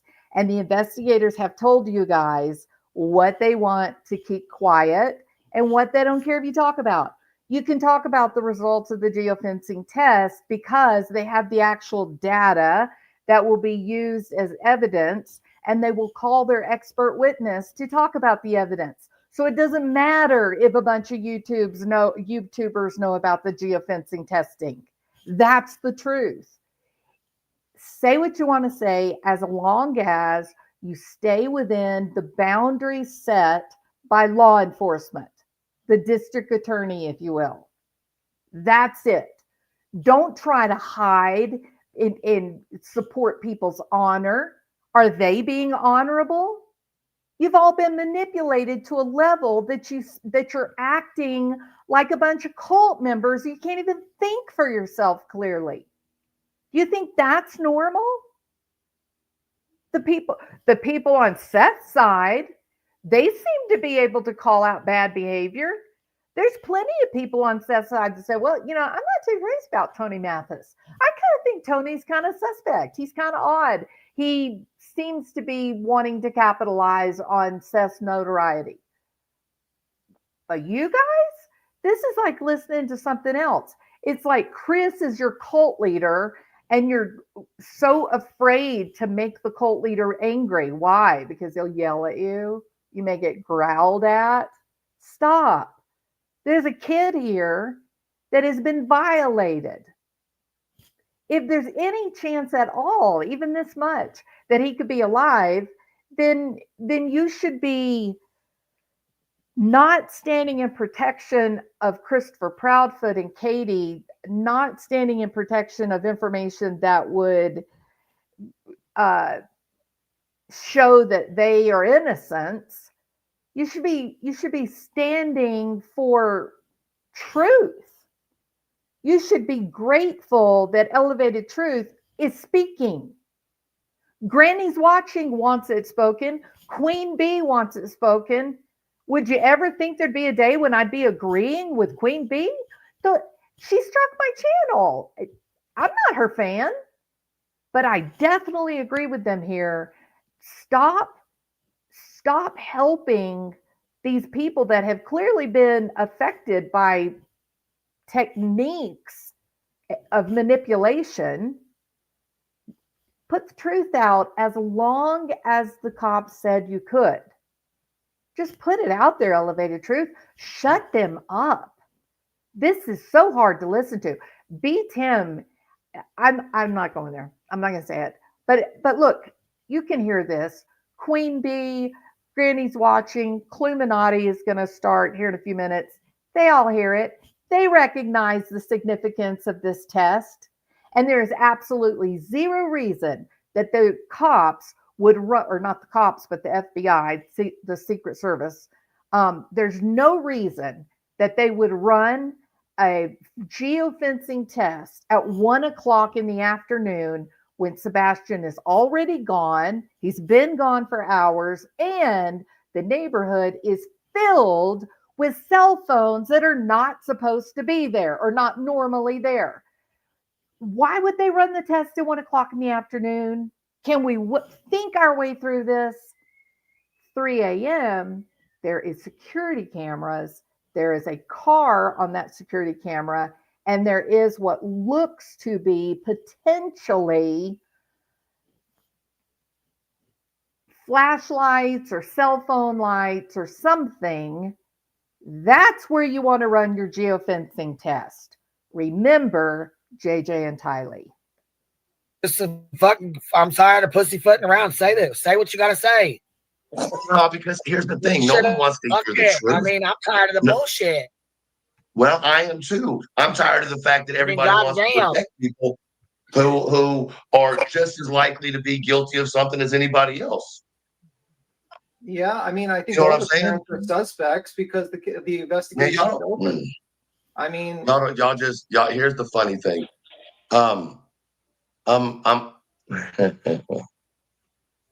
Sorry, can I just jump in? I've just got a couple of questions for Truth. No, don't let her. I mean, like, jump in. we gotta get. Yeah, go ahead. We gotta get so we can clear the panel off a little bit.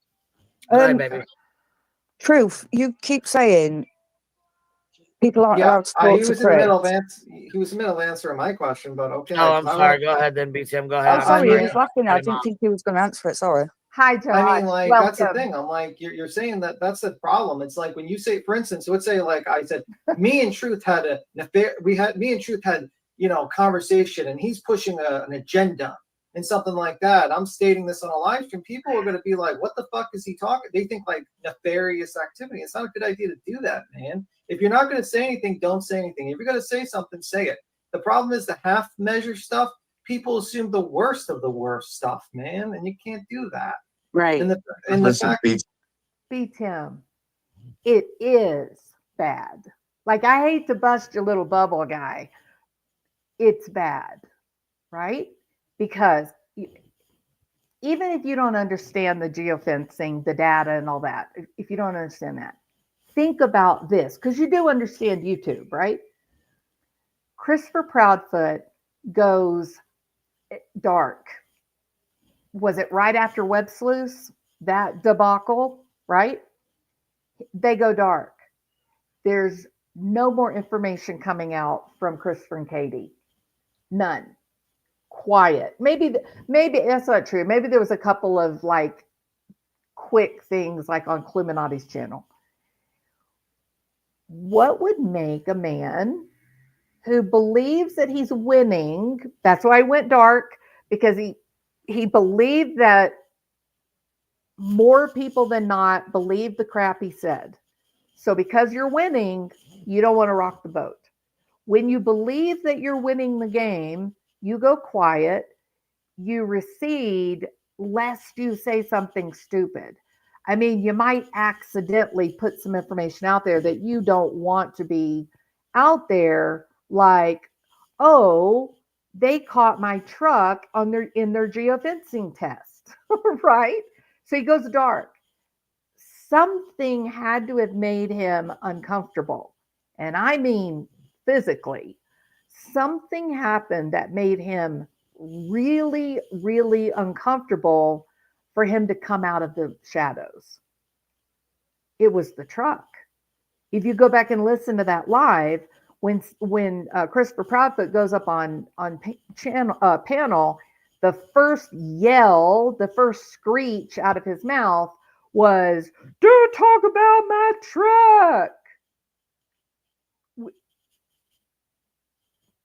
Elevated Truth is saying, hey, Christopher goes up on channel and acts sweet and nice and says all the right things.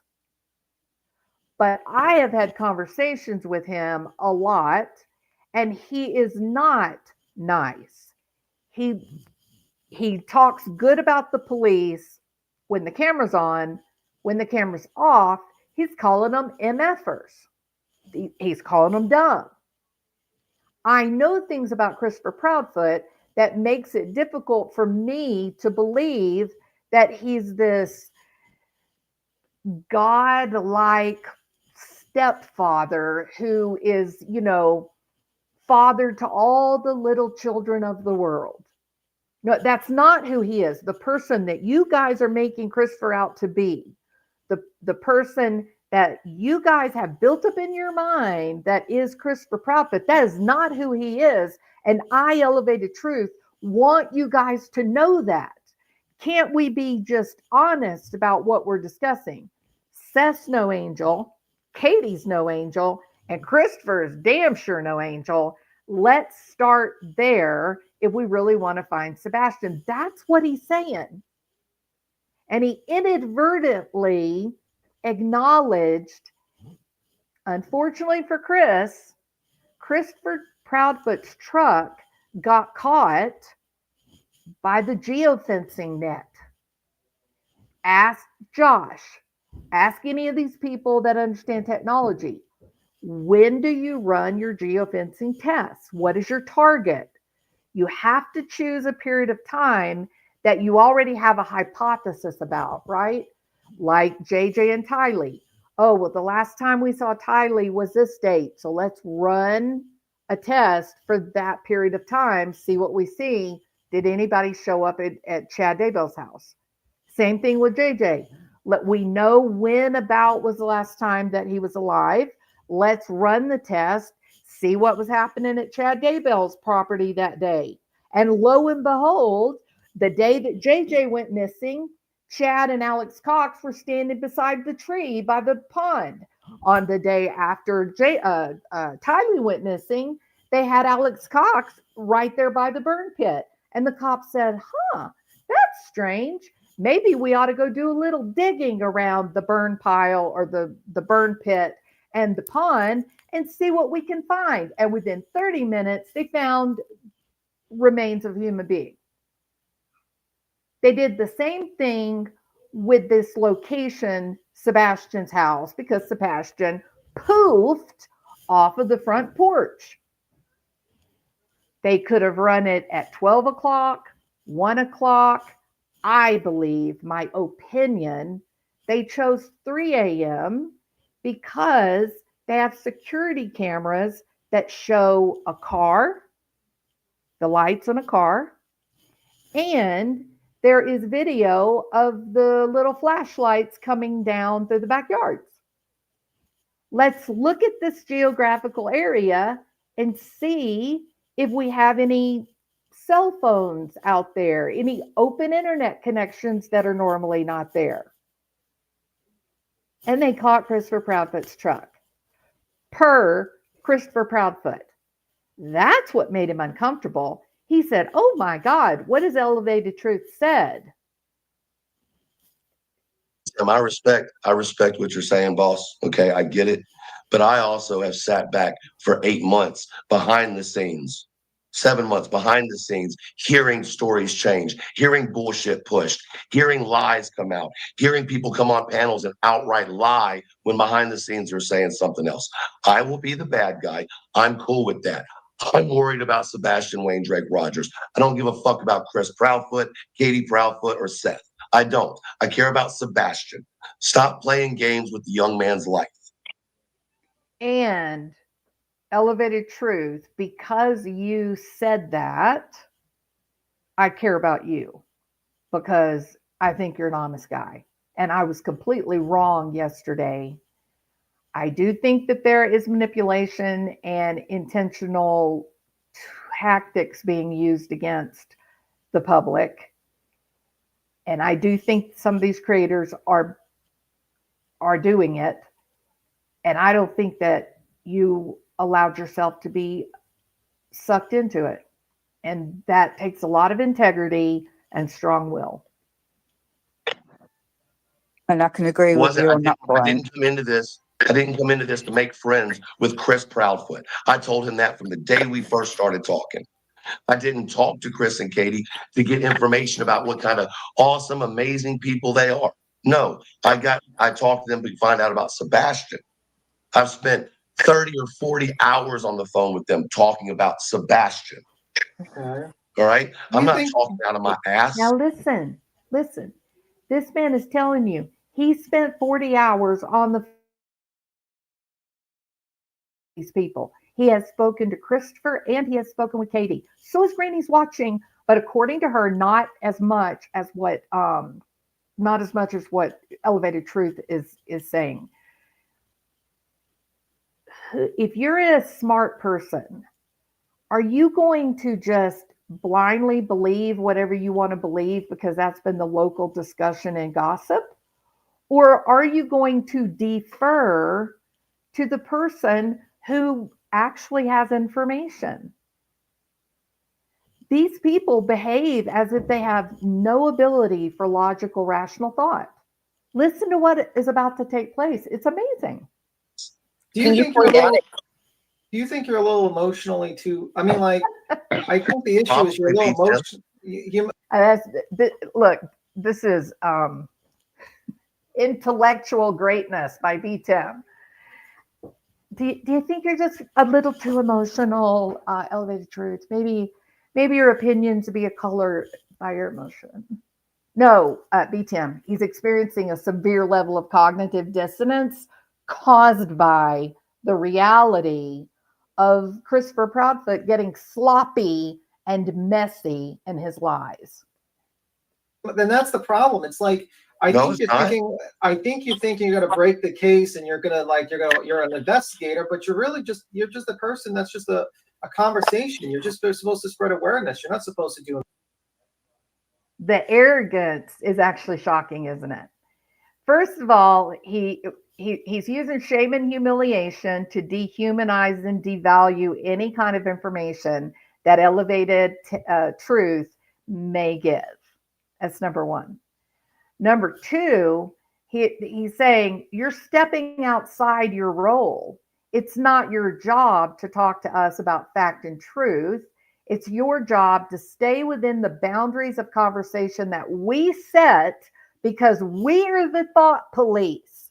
You see, B. Tim, he's the thought police. He's the guy carrying the 10-foot cane that will beat the shit out of you to make sure that you get to mosque. That's who he is. Stop disrespecting the only guy who's trying to tell the truth. Just stop.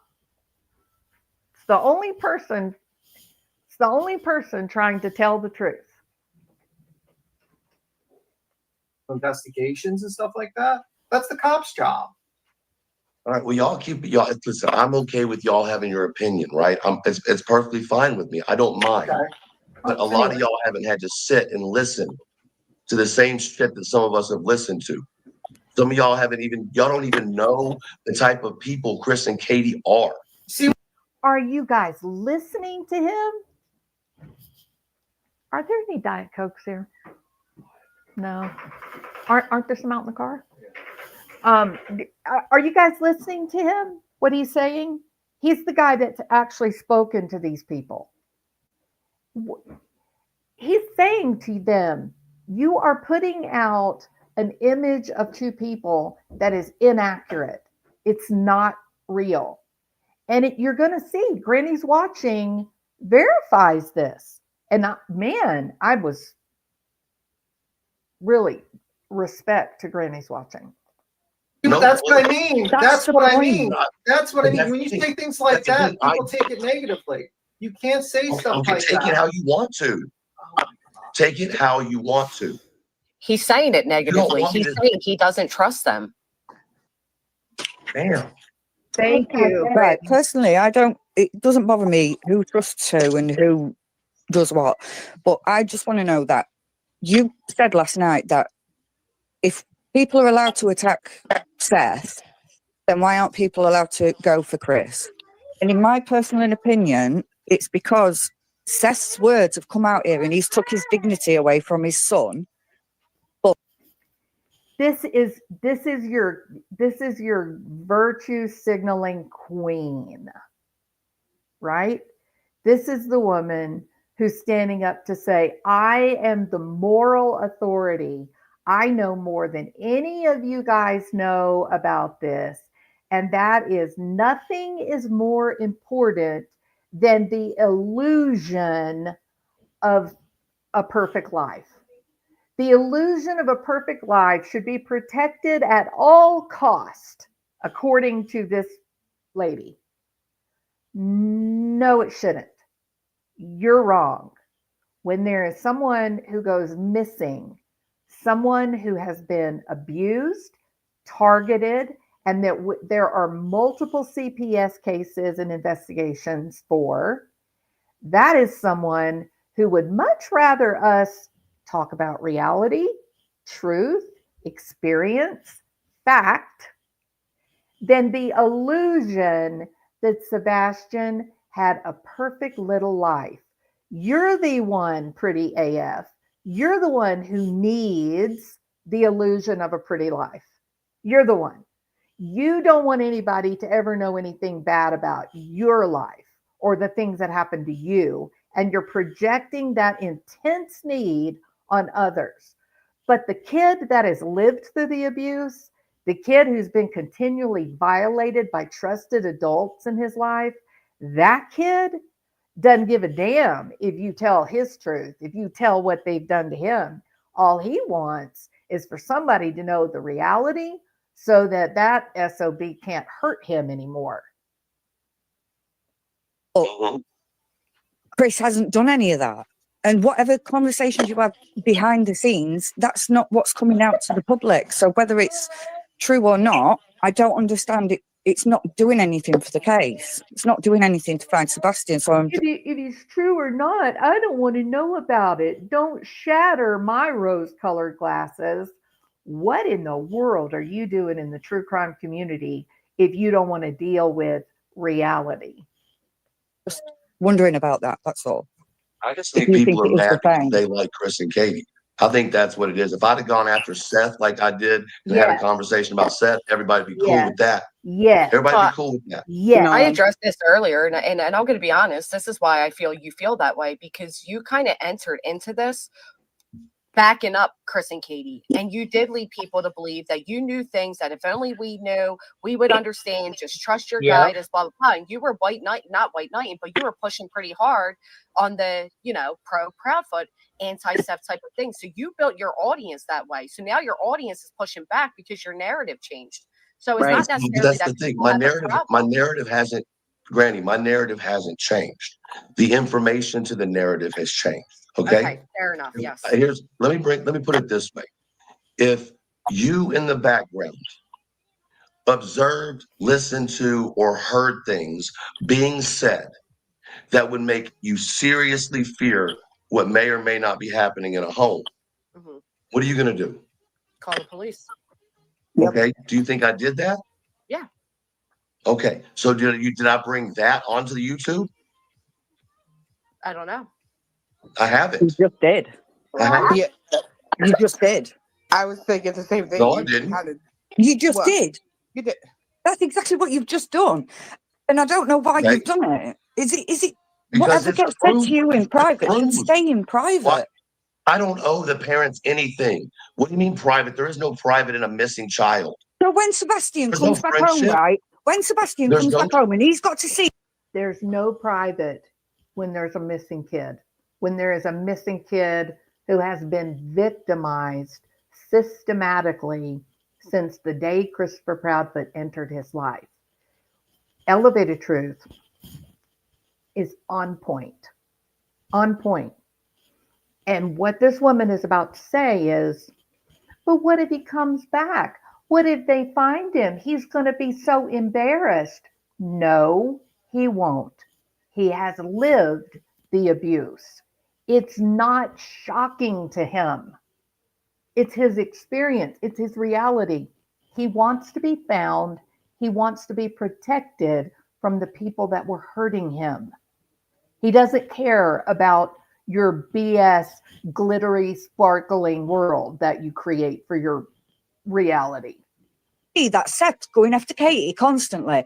And then he's got all these whack jobs on YouTube going after his mum, his dad, his stepdad. How is any of this helping?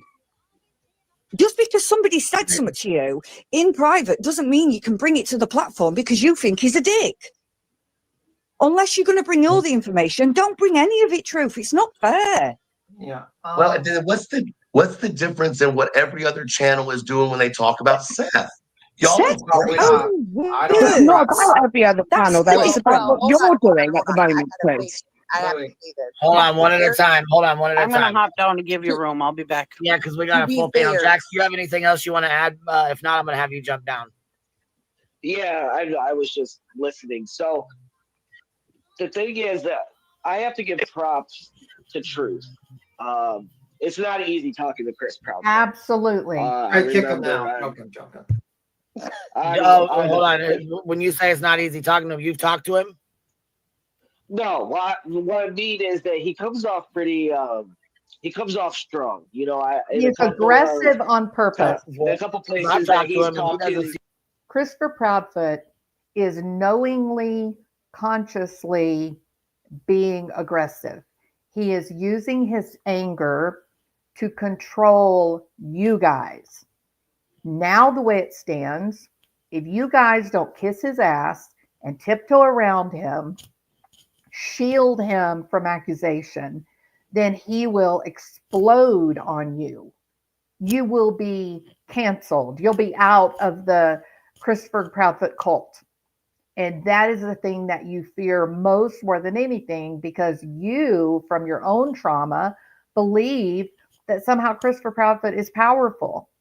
You're reacting to him like he's some kind of protective parent. He's not. He's a guy who's behaved in a highly questionable way, who doesn't even flinch at the idea of calling a bunch of women online sluts. And he's got 5 CPS investigations for harming the same kid. This is not a guy that deserves this much loyalty that you're showing. This is a guy that should make you feel uncomfortable, like we see Elevated Truth experiencing. He has spoken to Christopher Proudfoot. You guys have not. He has spent what amounts to a solid work week, 24 hours a day with this guy, Christopher Proudfoot. He knows him. You don't. You've been manipulated. seem like he's like that. I mean, I've had personal conversations with him, and he doesn't seem like that way Right. to me. But I mean, I just thought Well, when you said that, you made it I, sound like you're speaking from experience. So I wanted to ask. That's oh all. no, just what I mean is that he made a comment, I want to say, to Terry Lynn one time, and he's like, "I'm an asshole. I'm a hell of an asshole." Like, and A but private what I need, conversation. yeah. Well, so what I'm saying is, I feel like the reason Chris went up on live last night, he said his phone was blowing up. And what us YouTubers have to understand is we have these listeners, right? So if any type of little piece of information that's not complete, like with a date, people will call the tip lines. People will call Chris, you know. And yeah, we sit here and we talk about this, but They can't call Chris if they don't have his phone number. He clearly says that his phone starts lighting up. There are YouTubers, in fact, that are texting him, "Oh my God, Elevated Truth has gone off the rails. You better get in there quick." Then Elevated Truth says, "Wow, so there are YouTubers that have your number." And he says, "Oh, well, no, my messenger." "Oh, your Facebook Messenger? You really think everybody ran to Oh, just stop, Christopher Proudfoot. This is obscene." We kind of have, like I said, we have to be moderate because there are people that do blow up the tip lines, even if Chris sneezes. There will be a question that needs to be answered, and Chris will sneeze, and they'll call the cops, and they'll say, "Well, he sneezed instead of answering the question, so he's a liar," you know. And we don't understand what Chris is going through. Like, even when he was on the stand, they asked how many people write you a day. He said thousands, you know, and it's because our listeners are listening to us and they're listening to him. You know what I mean? But I get the it. guy can't even, just like, who said it? Katie could rub her leg and somebody will call the cops and say she's guilty because she rubbed her leg. And that's That is categorically false. That is absolutely not true under any circumstances.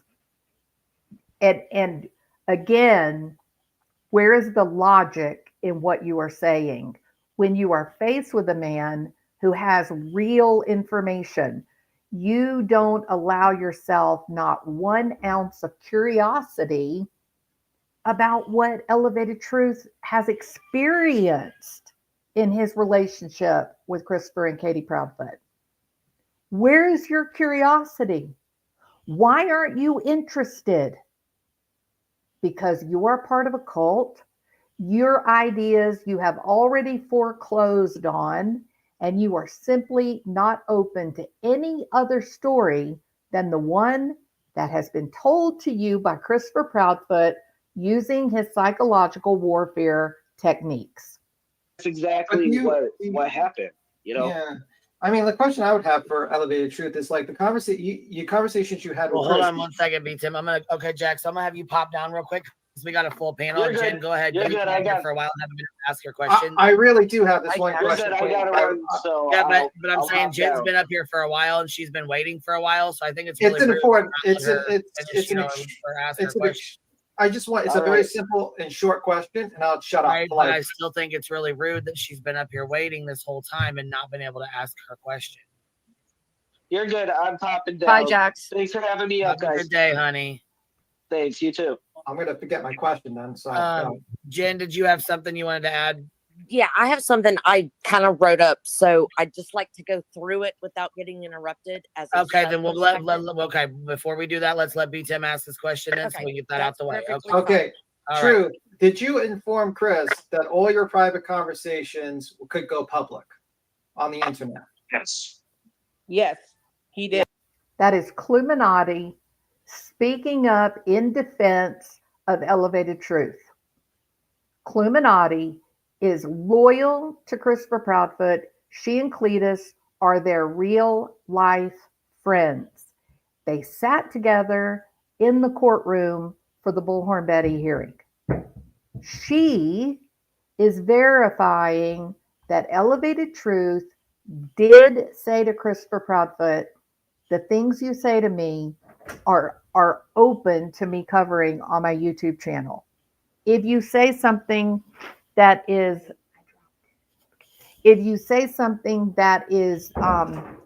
upsetting, I'm going to turn that information into the cops. He's saying he did these things, and he's got Christopher's friend, Cluminati, verifying that Elevated Truth is that he's telling the truth here. Listen to how this mental giant responds. Yes. Okay, then that Yes. just goes out. Okay. Chris Okay, said Jan. last night the same thing. Oops, sorry, I didn't mean to be rude. Go ahead, Truth. I'm And sorry. I'm going to start this off. Truth, I don't mean to speak to you in third person, but when I wrote this, you weren't up there yet. And I just wrote something just because I don't want to forget what I wanted to say. Now listen, this woman has just heard the exchange that Cluminati verifies. It's like a zombie. It's like nothing, no information. Nothing's happening between her ears. She's a little robot. And all I would ask, because I am a sub, I am not a creator, please let me get through this like 1 minute little thing. And then if anyone want to bash with me afterwards, you're welcome to. I feel last night Truth was an irresponsible creator, no better than the Green Team or Tragedy Pimps. He possibly put a lot of people in harm's way through misinformation, quite possibly even Sebastian. I know at least I have offered him extreme grace in the past due to his harsh delivery to others often seen as disrespect and disregard. Last night was different. It did not feel like he was just being overly passionate. Tell me something, Jen. You wrote that in the few minutes that you were in the green room waiting to be brought up on panel. Is that right? Is that what you said? Because it sounds like to me the voice, the narrative of one Christopher Proudfoot. Did he send that to you for you to read? Passionate or, hey, that's just truth.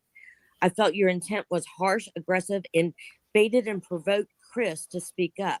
No matter who thinks CP and KP should speak up, it's no one's choice but theirs. It felt like a backhanded try to force information and a narrative.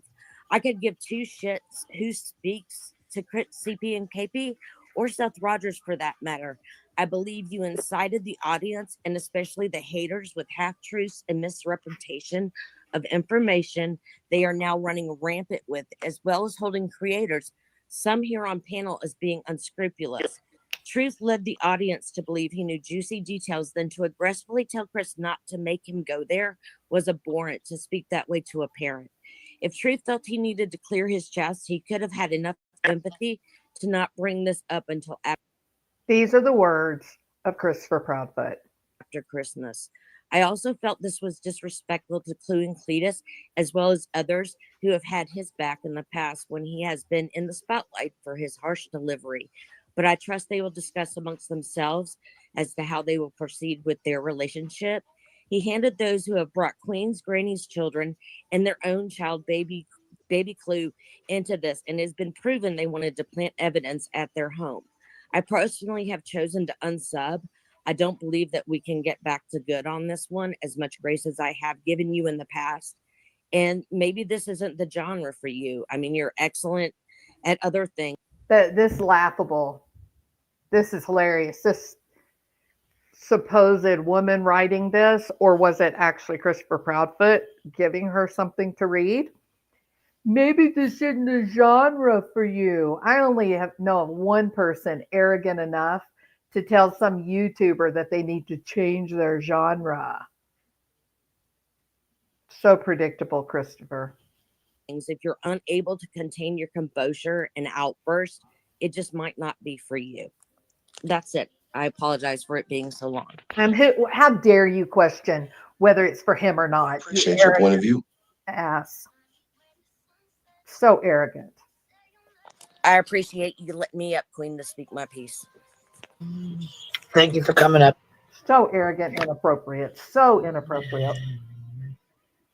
Deli Kid Titanium, did you have anything left to add, baby?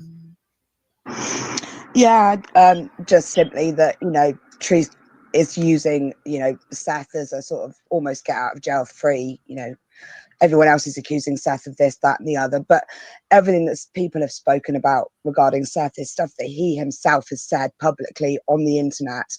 What Truth insinuated and implied about what Chris and Katie had said was clearly done in a private conversation. It hasn't been put out on the internet. So it doesn't even make sense. It's not the same thing at all. And, it is harmful and it could cause people. My concern is vigilantes. We all know that they're out there. They do things. I mean, look at certain people. I won't. Vigilantes, really? That's what you're worried about? You don't give a crap if those vigilantes turn on Seth, though, do you?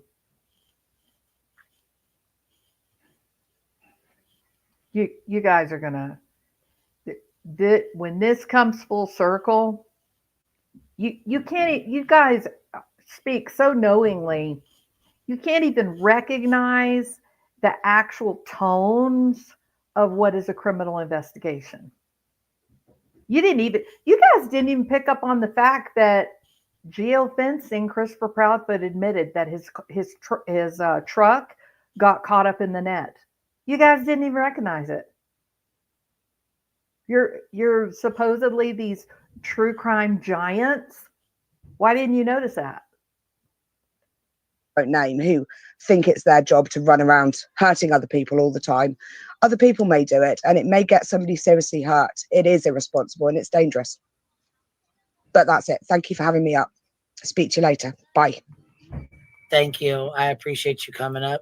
I was just trying to clear the panel because we had several people up here. So, and I wanted to be able to give Truth the time to respond to everything. Is this Tammy? Are you up here with us? Can you hear us, Tammy? You're gonna have to unmute. You're up here with us. Did you not want to be, or going once? Maybe it's just up here with us. Hi. Yes, I can. I'm not sure if you're hearing me or not. I'm on my. Yes, I do want to be. Oh, you got us on feedback. Okay.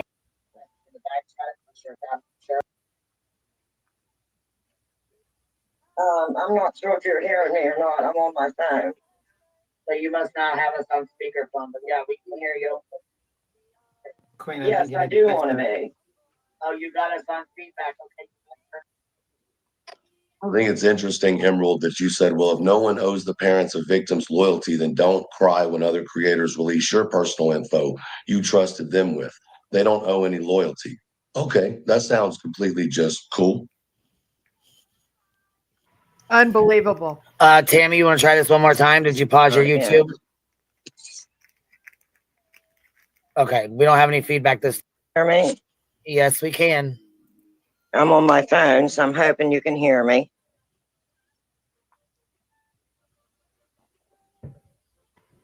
Something else I need to do to be able to come up because I'm gonna go ahead and just kick you up to this. Your link.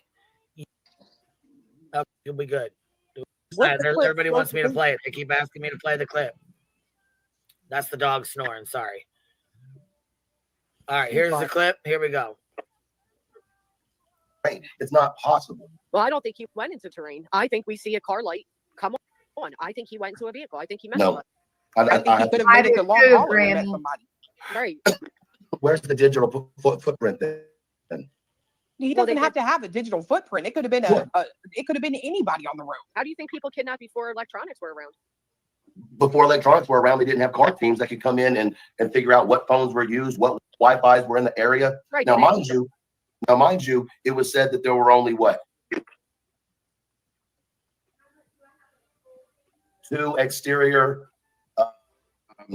internet. And isn't it funny how one person said one of them was his? Yeah,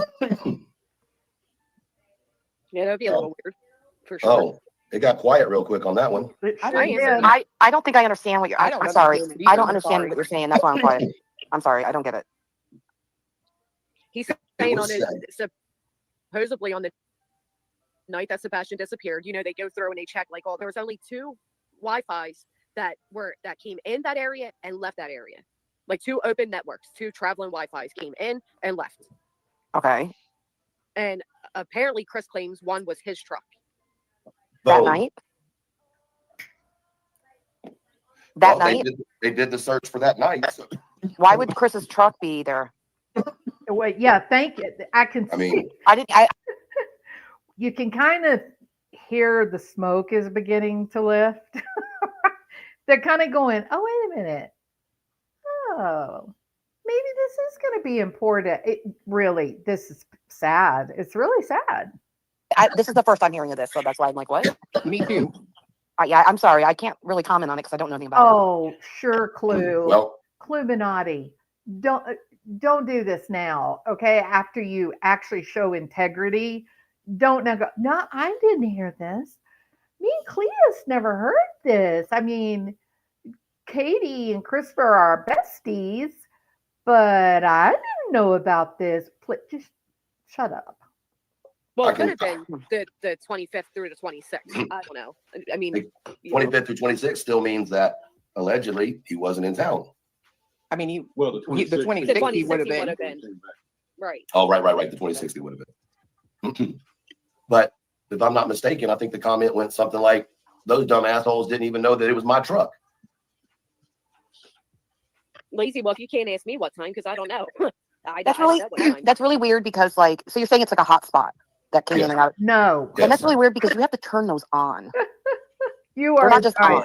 You have to turn them on. No, that's not true. They're not just on willy-nilly. I'm just telling you what was said. Oh my Right? God. Like, I can't stand by it. I just It's really know that hard for me. It's really hard for me. I'm in tech. That's my job. Mhm. And it's really hard for me to believe that. And not that you're not telling the truth. Okay, well, if you're in tech and this is your job, then how do you explain the fact that you don't understand about people that have campers or they're in an RV and there is like an internal router or iMac, right? Yeah. How do you explain that if you're in tech? So stop. The truth. I just don't know the source of that. It's hard for me to. Okay, so it's hard for me to believe that. Then it's hard for me to believe Chris. Yeah, not you, Truth. Right. Because it doesn't make any sense. Well, I don't disagree with you, but it would make you ask the question, why would Chris say that? Yeah, it would. It absolutely would. Yes, you're right.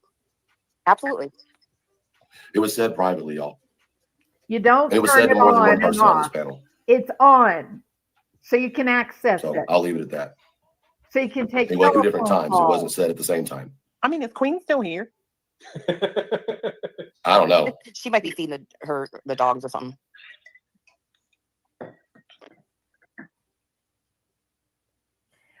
Okay, y'all, let's take a second.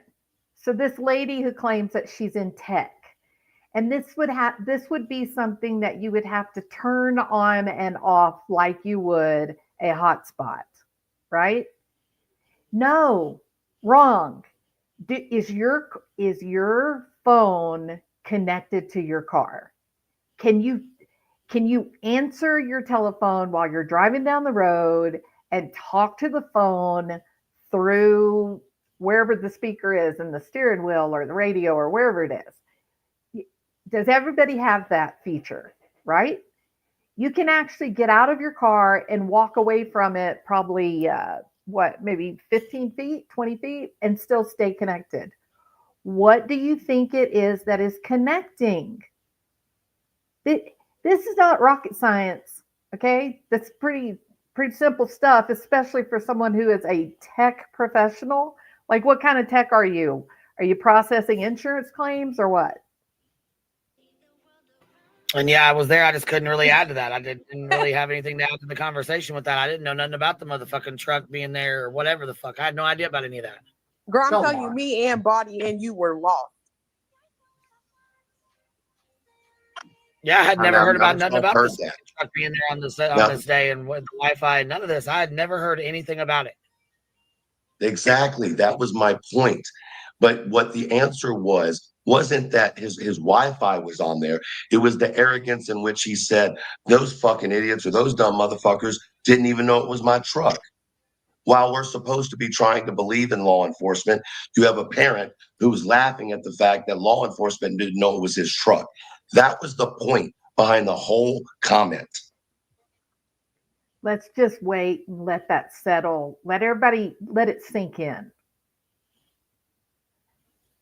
Why would law enforcement run a geofencing test at 1 o'clock in the afternoon when the neighborhood is already filled with searches? There's going to be cell phones there that are not normally there. Tons of them because of the searchers and the extra police.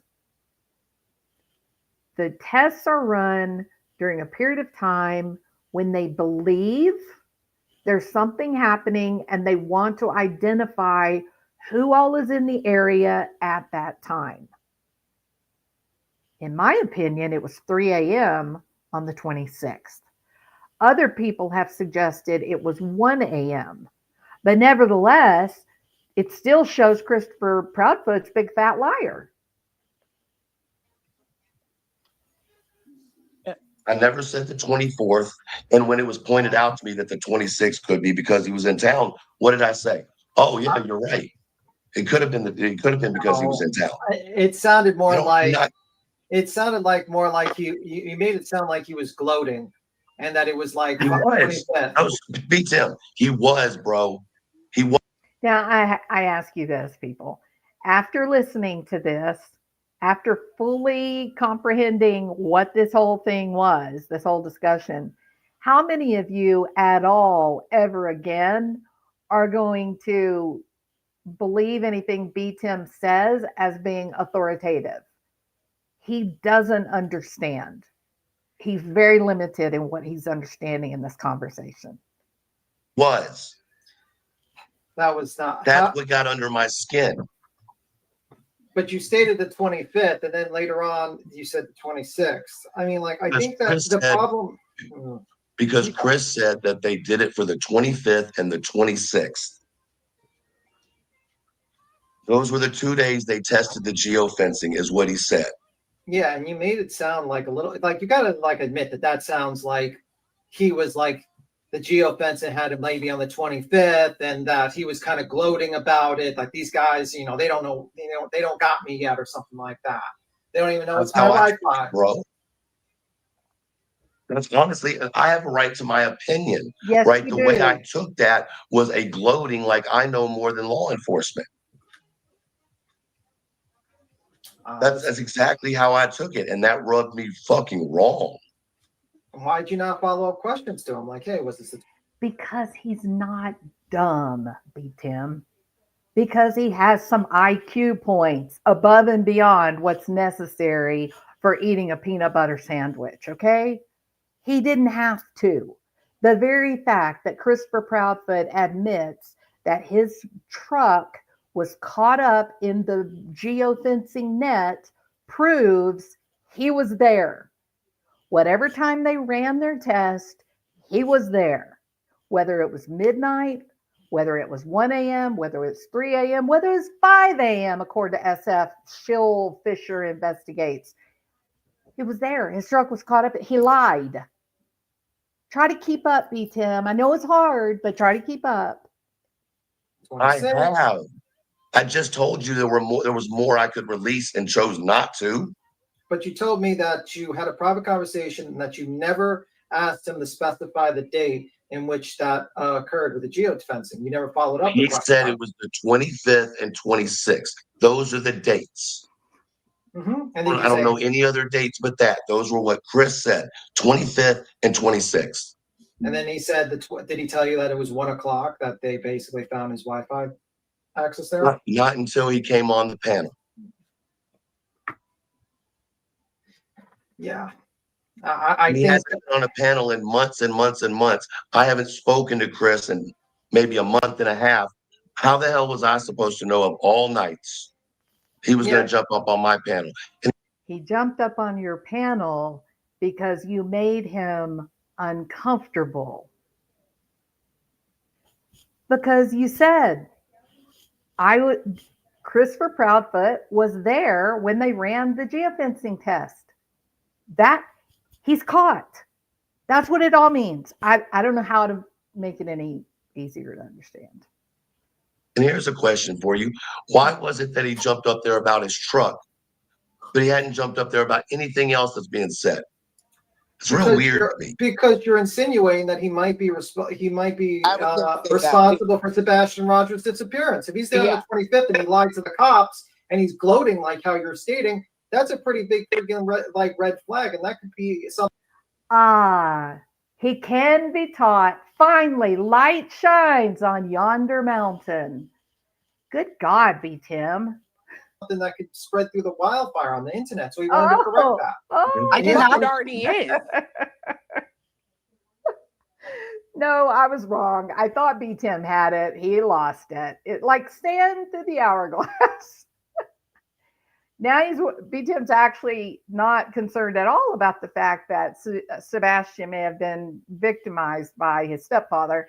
He's actually just worried about bad things being said about Christopher running wild like wildfire through the internet. This is so pitiful. I did not bring it up first. Listen to the clip again. Truth literally says on that night, and then everybody's like, wait, what? I'm confused. So I broke it down in simpler terms. I didn't bring it up first. I didn't bring up anything about the Wi-Fi first. Yeah, I think it was. I mean, go listen again. We just listened to it. I don't know why you guys keep saying I said it first. I'm the one who even said it could have been the 26th. Yeah. I mean, I'm just saying, like, that's why he jumped up, because you didn't follow up a question when you had you had 40 hours plus private conversations, and you never like went through his alibi and said, okay, he told this to the cops, he told me this, and suddenly I'm finding out that. How many times have you been saying to this man, elevated truth?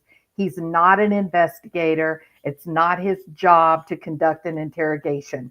You guys said that. And now B. Tim, his brilliant brain, now he's saying, but why didn't you act like an investigator, elevated truth? It was your job to ask questions and defend Christopher's honor. What is wrong with you guys? Gio Benson says he could be there 25th and 26th. Why did you not follow up a question and say, hey, why were they checking the 25th? Did they get a ding on the 25th or the 26th? The last time he was seen was the 25th, B. Tim.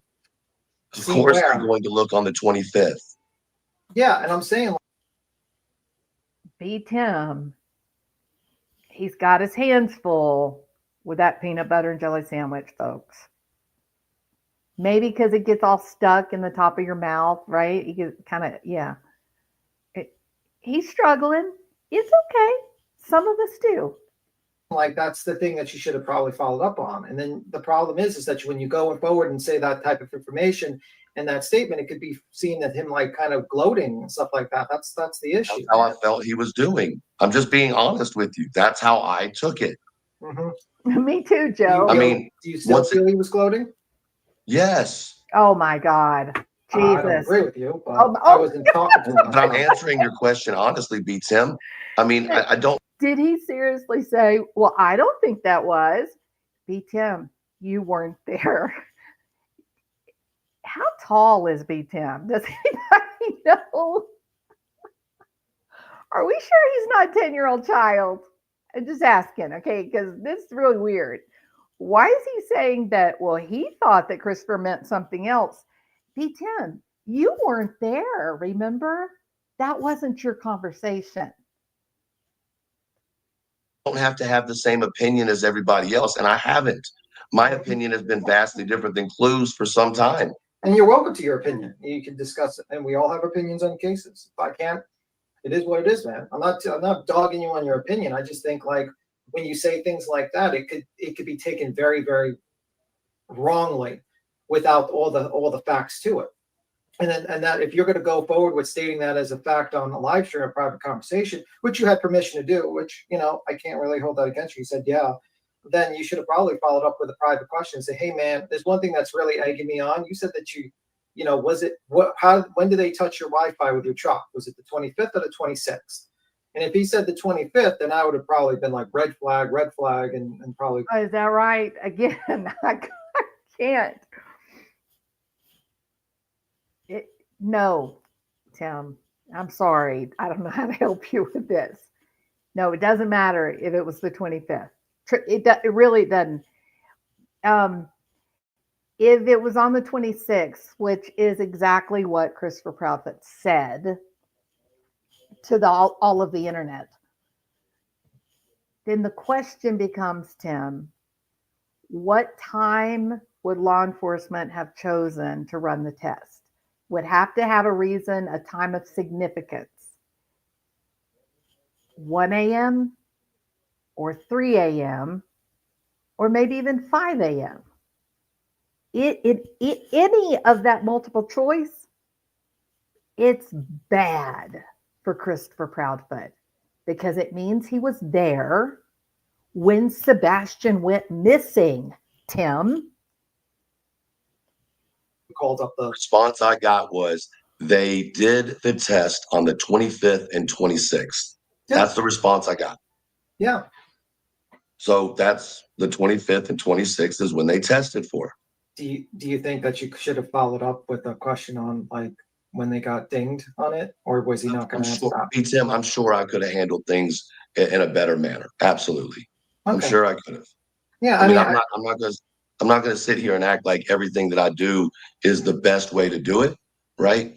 But what I will say is I'm always going to stick to what's true to me, right? I've tried my best to hold my tongue while I see, the shit that's going on. And everybody can have a problem with me. That's cool. And I'm not here for everybody to think I'm the coolest person ever, right? I got into this case because of Sebastian. I got into YouTube because of Sebastian. Everybody has constantly said, oh, well, Clue, she's up the Proudfoot's ass. She's the Proudfoot's, this, that, and the other. But the reality is that's not true at all. Clue's just a good person who's being who she is, right? But all of a sudden, Clue is their best friend and Clue's all this. You know what I mean? Everybody else's perspective matters. Everybody's opinion matters. But when I say something, and I didn't hide from Chris, I gave him the link. I didn't know Chris was coming up. Matter of fact, we had a fake Chris come up before Chris came up. Yeah, I get it. I mean, I think we all have our opinions. Yeah. And we all get like our opinions kind of. I mean, I remember the Ryan Upchurch stuff where we had 20, 30,000 more people just like shitting on us, maybe even like almost 100,000. Oh my God. That we were wrong and said our opinions on the case was wrong. You had the same thing that happened with other cases. Yeah, that happens all the time. But you got to kind of like take it with stripes, man. You if you really believe your opinion, you really believe your opinion, but you got to back it up with facts a little bit. That's my advice. So you want me to release more private information? Beat him. You say your advice to him is to say what he wants, but back it up with facts. He did. He did. He's saying to you, Christopher Proudfoot told him this. It was his first-hand conversation. Beat him. This man, Elevated Truth, can go up on the stand and be questioned by counsel as to how he experienced the phone call with Christopher Proudfoot, and it's admissible in a court of law. I don't know what's wrong with you, B. Tim. Like, is that how I present facts? That I do exactly what y'all are upset that I did, and have to release more information to prove what I was saying? Well, you just said you had permission to say all private conversations from Chris. No, I didn't. I didn't say I had permission. You asked me, did I tell him? And I said, yes, I was transparent from the beginning that anything that we talked about could and would go to law enforcement, and anything that we talked about could and would go on I am a content creator in the beginning of the day. And I covered this case. This case has to do with Chris, Katie, Seth, etc. From the very first time I talked to Chris and Katie, I told them directly, you are 100% suspect to me the same way Seth is. That's permission. It was never a secret. He gave you permission. Okay. He didn't say, oh, cool, go do that. I was just making him aware of how it could be handled if it needed to be. Did he know fully that you were going to go on your channel and release private conversations that he had? B. Tim. I haven't released private conversations. I released information about a fucking truck that he was, in my opinion, bragging about. Hi, Daisy, by the way. Y'all are like beating a dead horse at this point, okay? Just stop. At the end of the day, Yeah, we're not going to come up here and do that. You're not going to disrupt any conversation going on my panel. Sorry, honey. Have a good day. Thank you, Queen Have a nice day, Bee. ma'am. Anyways, And back to I like steak. conversation. I like steak tartare, and that's very good. I'm joking. I don't eat meat, but that was a joke. What does that mean? meat being I don't veal, even of course. understand. What did that But anyway, weird. there's no one got the joke. I just don't Because think it wasn't a life joke. mood. Yeah, I don't think If I'm anybody's being in the mood honest. to laugh It was like about it. I'm sorry. babbling. Yeah. I think what people have to understand is if True feels that they're guilty, he feels that they're guilty. And either at that point you have to decide, do you support him in his feelings? Are you going to support his content or are you not? But we can't berate him into feeling differently. Like he's straight up telling you, I think they're suspicious. He's welcome. Thank you, Granny's watching. Thank you. These people are doing exactly what their fearless cult leader does every time he makes an appearance online. He screams and yells at people to shut down conversation. And now in his absence, all of his little sycophants are doing the same. All the little cult members, all the little flying monkeys, they're all doing exactly the same thing. They're berating Elevated Truth to try to shut up his truth. Don't do that, Elevated Truth. Make sure you told the cops. Follow the direction of the cops. Then do what you want to. It's your information. You were part of the conversation too. If you want to talk about your conversation, talk about it. To that. I mean, I'm not judging him by his opinion on the case. I'm not going to be like, oh, I'm going to shit on Elevated Truth because he thinks Katie's guilty based upon the facts that he has. Okay. You That's his dumbass. opinion. That's his show. You dumbass. He's not talking about his opinion. He is talking about his actual experience. His thing, man. I'm not going to sit. The only thing is that I feel like I'm not sure if he has, it sounds like he has permission to release information, but then he says he kind of doesn't. You know what I mean? It's like a little weird. And he already released, you know what I mean? That's the thing I'm a little iffy about. If they said, yeah, you can go with it, release all our private conversations, then they gave you permission then. That's not how that went. I was very transparent when I started talking to Chris and Katie that I was not here for them. I was here for Sebastian. I had conversations with Chris and Katie about things that should never go onto social media because it has to do with the young man. And I respected that. As a matter of fact, when people have tried to put certain information out and I was on the panel, I stopped it immediately. Okay. Right? That's the problem. People want to know that private information to make everything make sense, and that's bullshit. Yeah, but Sorry. at the same time, you do keep doing this thing, Truth, where you're like, and others know too, and they're not saying nothing. Well, neither are you, and you know why. You know what I mean? So I feel like you're You know why too, Granny. Hold on. Yeah, this was sort of a weird exchange because Granny's watching has already admitted that she speaks to Christopher Proudfoot and that he has told her things the same way Elevated Truth is speaking. He is trying to put a narrative out there.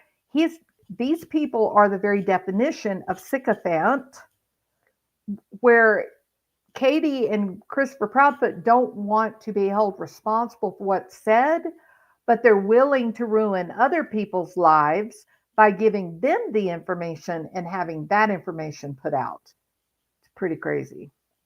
Randy, respectfully, you know why too. So right, which is why I interrupted you last night, right? Right. I know, Right. I know. But I kind of feel like the weight on your shoulders, you're trying to toss on all of ours too. And I don't think it's fair to keep throwing us into the flames that you're feeling right now. So this sort of sounds like, I'm not saying that it is, but it sort of sounds like, listen, Elevated Truth, just because you have a conscience, just because you are a moral and ethical person, don't expect us to also have a conscience. We know what you know, and we're fine allowing Christopher Proudfoot to mislead everyone. And that's not really a good look, Granny. And I've said this. I've said this several times. You have a lot of pressure. I get it. I feel it. I know it. I understand what everybody is saying, and I respect everyone's opinion. Y'all don't have to respect mine, not the panel, just people in general. You don't have to, respect mine. right? I'm okay with that. But I have done my best through this whole case to not get personal. There have been a few times that I have because I'm human, right? Here's what it is. Y'all can call me names in the chat. Some of y'all are talking about my wife, which is just disgusting. Yeah, that is And I think that disgusting. y'all are using really Wait, down. wait. Guys, Who's Yeah. talking about your wife? Where? The comment earlier, Truth, I feel sorry for your wife. Like, this is bullshit. Well, who the But it's fuck fine. I said don't even that? want In to my turn it on chat? that. Yeah. Yes, but I don't even want to turn it on that. Family, are you- Because of the things I know that I choose not to put on this platform. Okay. If y'all want to hate me for that, that's fine. I don't care. All right. I am, excuse me. I am always going to stand on the side of the victim, and that is Sebastian Wayne Drake Rogers. Okay. I'm going to make mistakes on this platform like everybody else has. If I offended anybody, I apologize for offending you. However, I do not apologize for speaking the truth. If I went about it in a way that some people are unhappy with, once again, my apologies, you felt that way, but I'm still going to stand by the truth. That's just how I feel. And to clarify, none of us know, like, or we're not pretending to not know information. That's not what it is. Like, nobody's like playing stupid, like, oh, we don't know, as was insinuated. No, that's not the case. That's not what it is at all. Petty AF, you're up here with us. Sorry, just back again, just quickly. Just is anything that you know personally going to impact Sebastian's case one way or another? And if it is, have you turned it over to the TBI? Don't Yes, he release already it. But said he has multiple Petty times. AF, I can tell you that I have been in constant communication with the TBI, the Sumner County Sheriff's Department, and another agency. Yes, ma'am. I'm struggling to understand why bringing. How can I say this? Bringing it out last night how you did, and Oh my God. implying that you've got more information on him and He you does don't find have him it. trustworthy at all. He does have it. That's okay. That's your opinion. But No, it's not if his any of opinion. that is going to impact on Sebastian, It's not his opinion. Christopher Proudfoot said these words to him. It's his experience. He lived it. And all you're doing is showing, oh, pick me, because I'm such a moral, good person. Stop. You're shallow and you lack depth. It's ridiculous. then that's the most important thing. But it still doesn't need to be out in public. So I'm just wondering why. Can I ask you something, Petty, respectfully? Yeah. Who is it that gets to decide what's appropriate and not appropriate? Thank you. The police. No, I mean on YouTube. Who is it that gets to make the decision?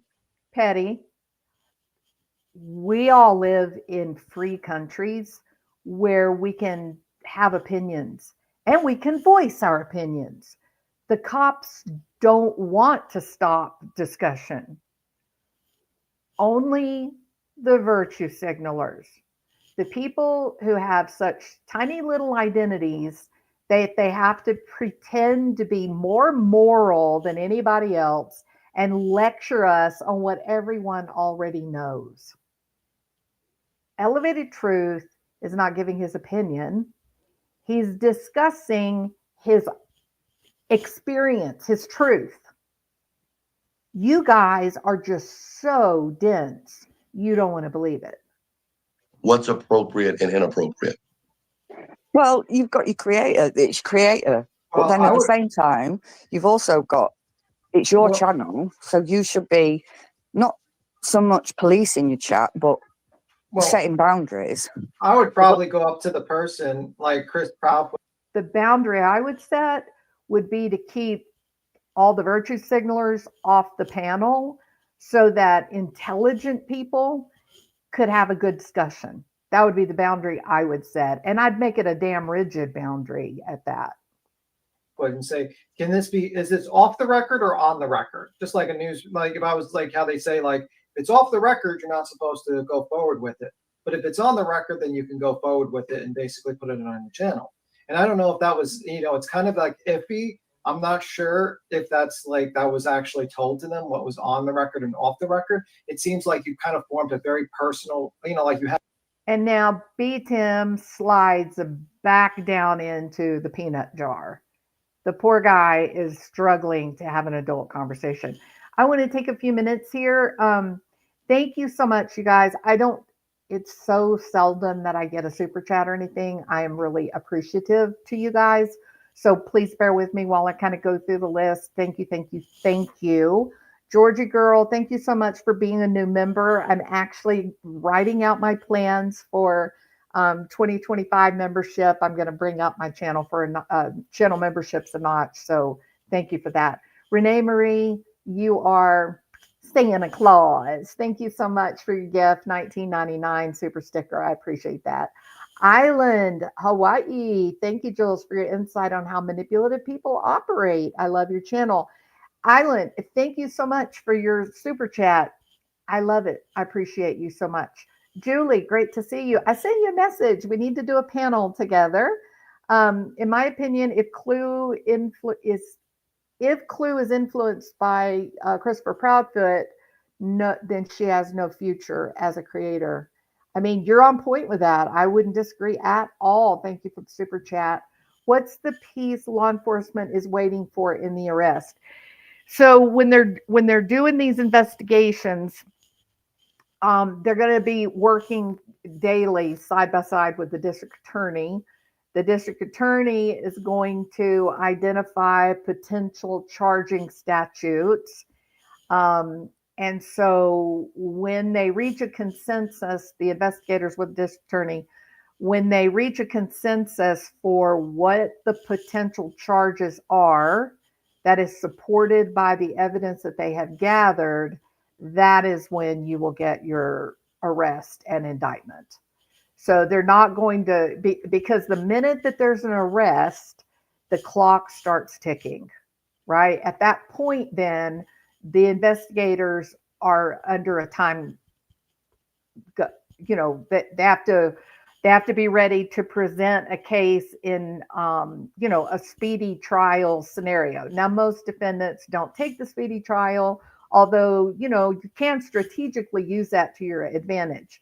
That's one of the reasons why we see a lot of these cases go by a year or two of no arrest, but really what they're doing is they're going by the individual pieces of the statute for what will be charged. And they're double checking, okay, does our evidence, does it support this part of the charging document?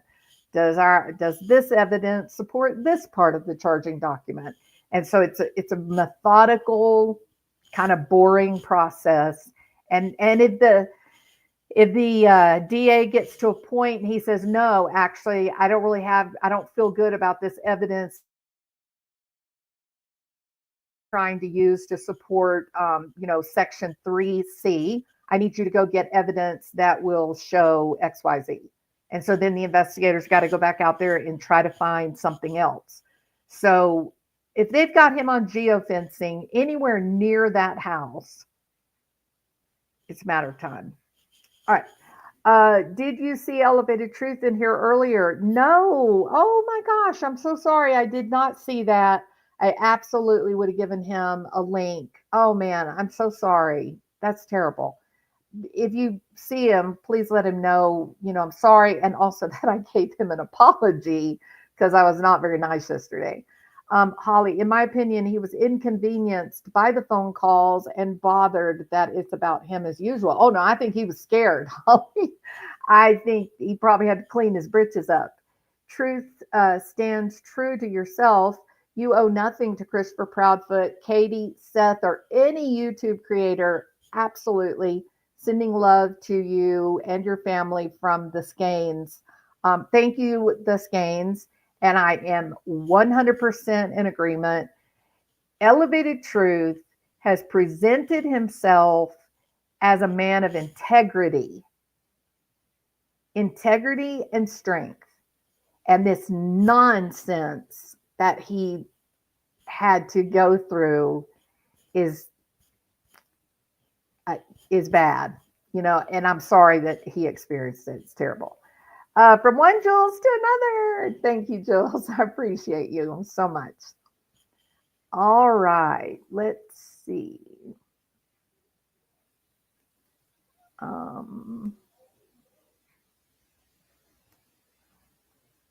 What is happening? I see a bunch of people saying truth, but I don't see him. Why would I not be able to see him? Elevated Truth. Yogi says Katie is wearing a bracelet that says lost. Oh, the lost is not always a loss. Well, that is a little obscene.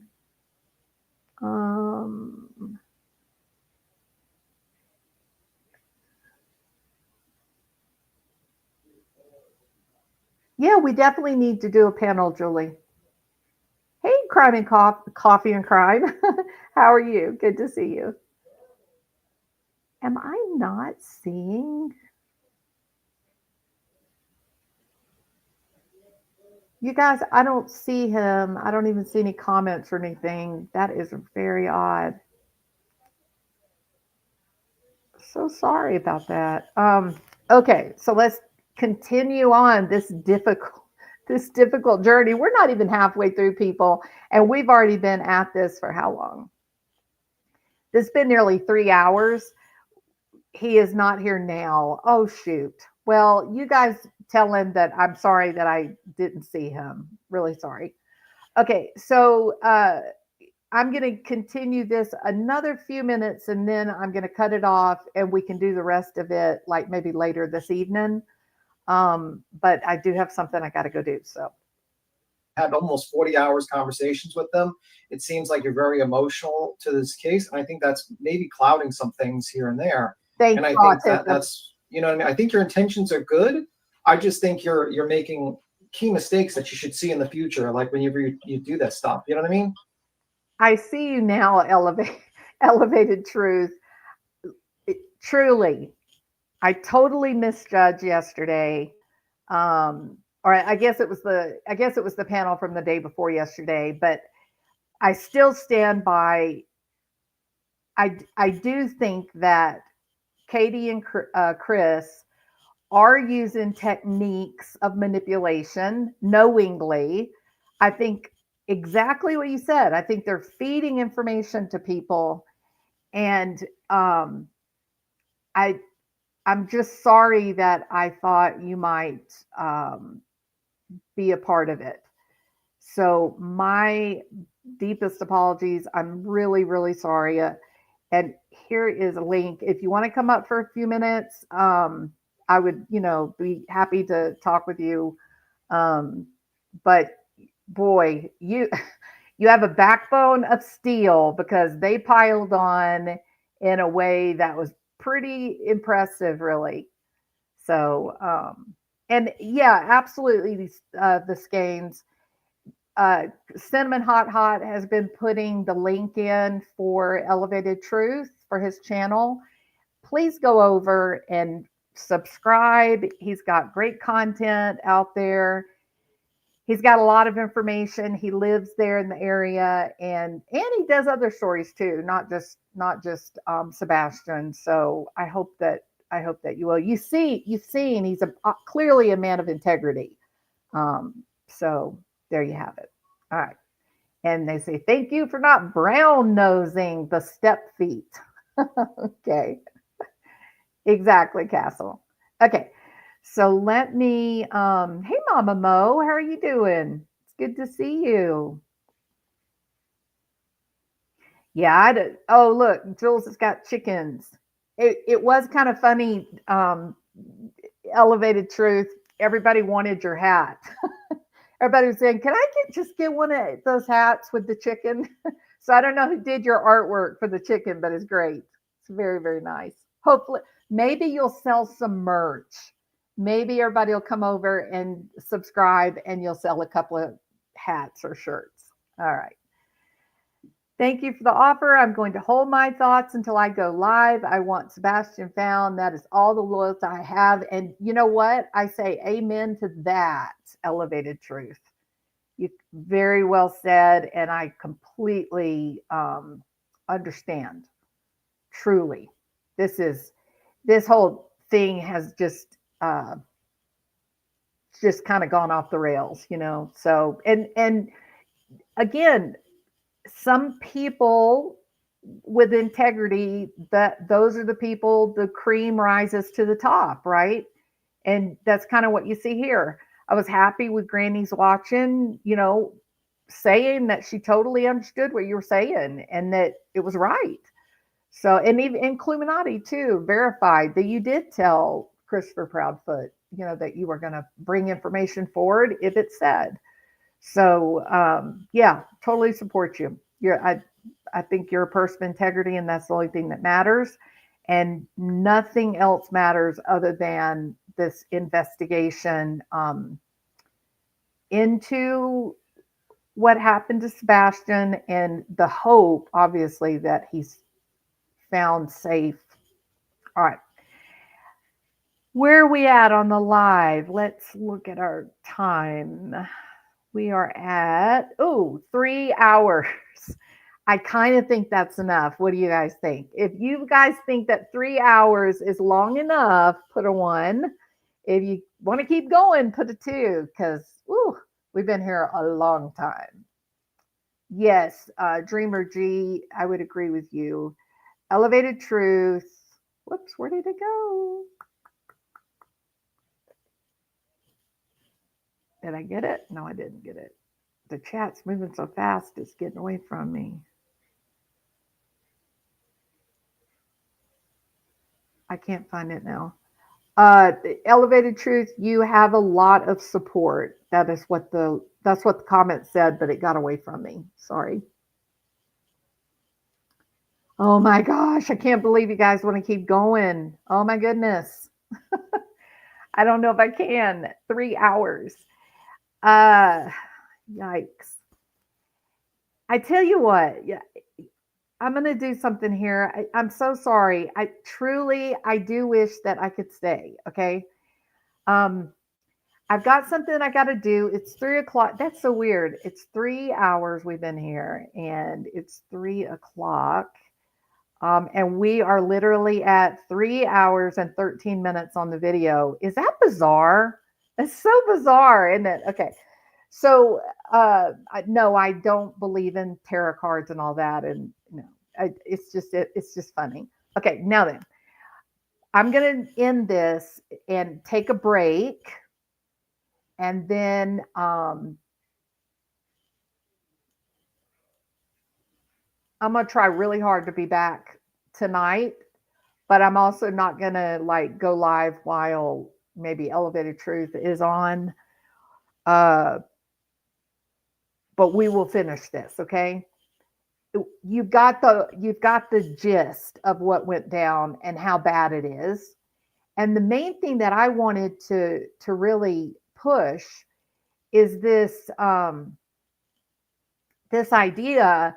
Are these people that are supporting Katie and Christopher Proudfoot so voraciously, are they showing integrity?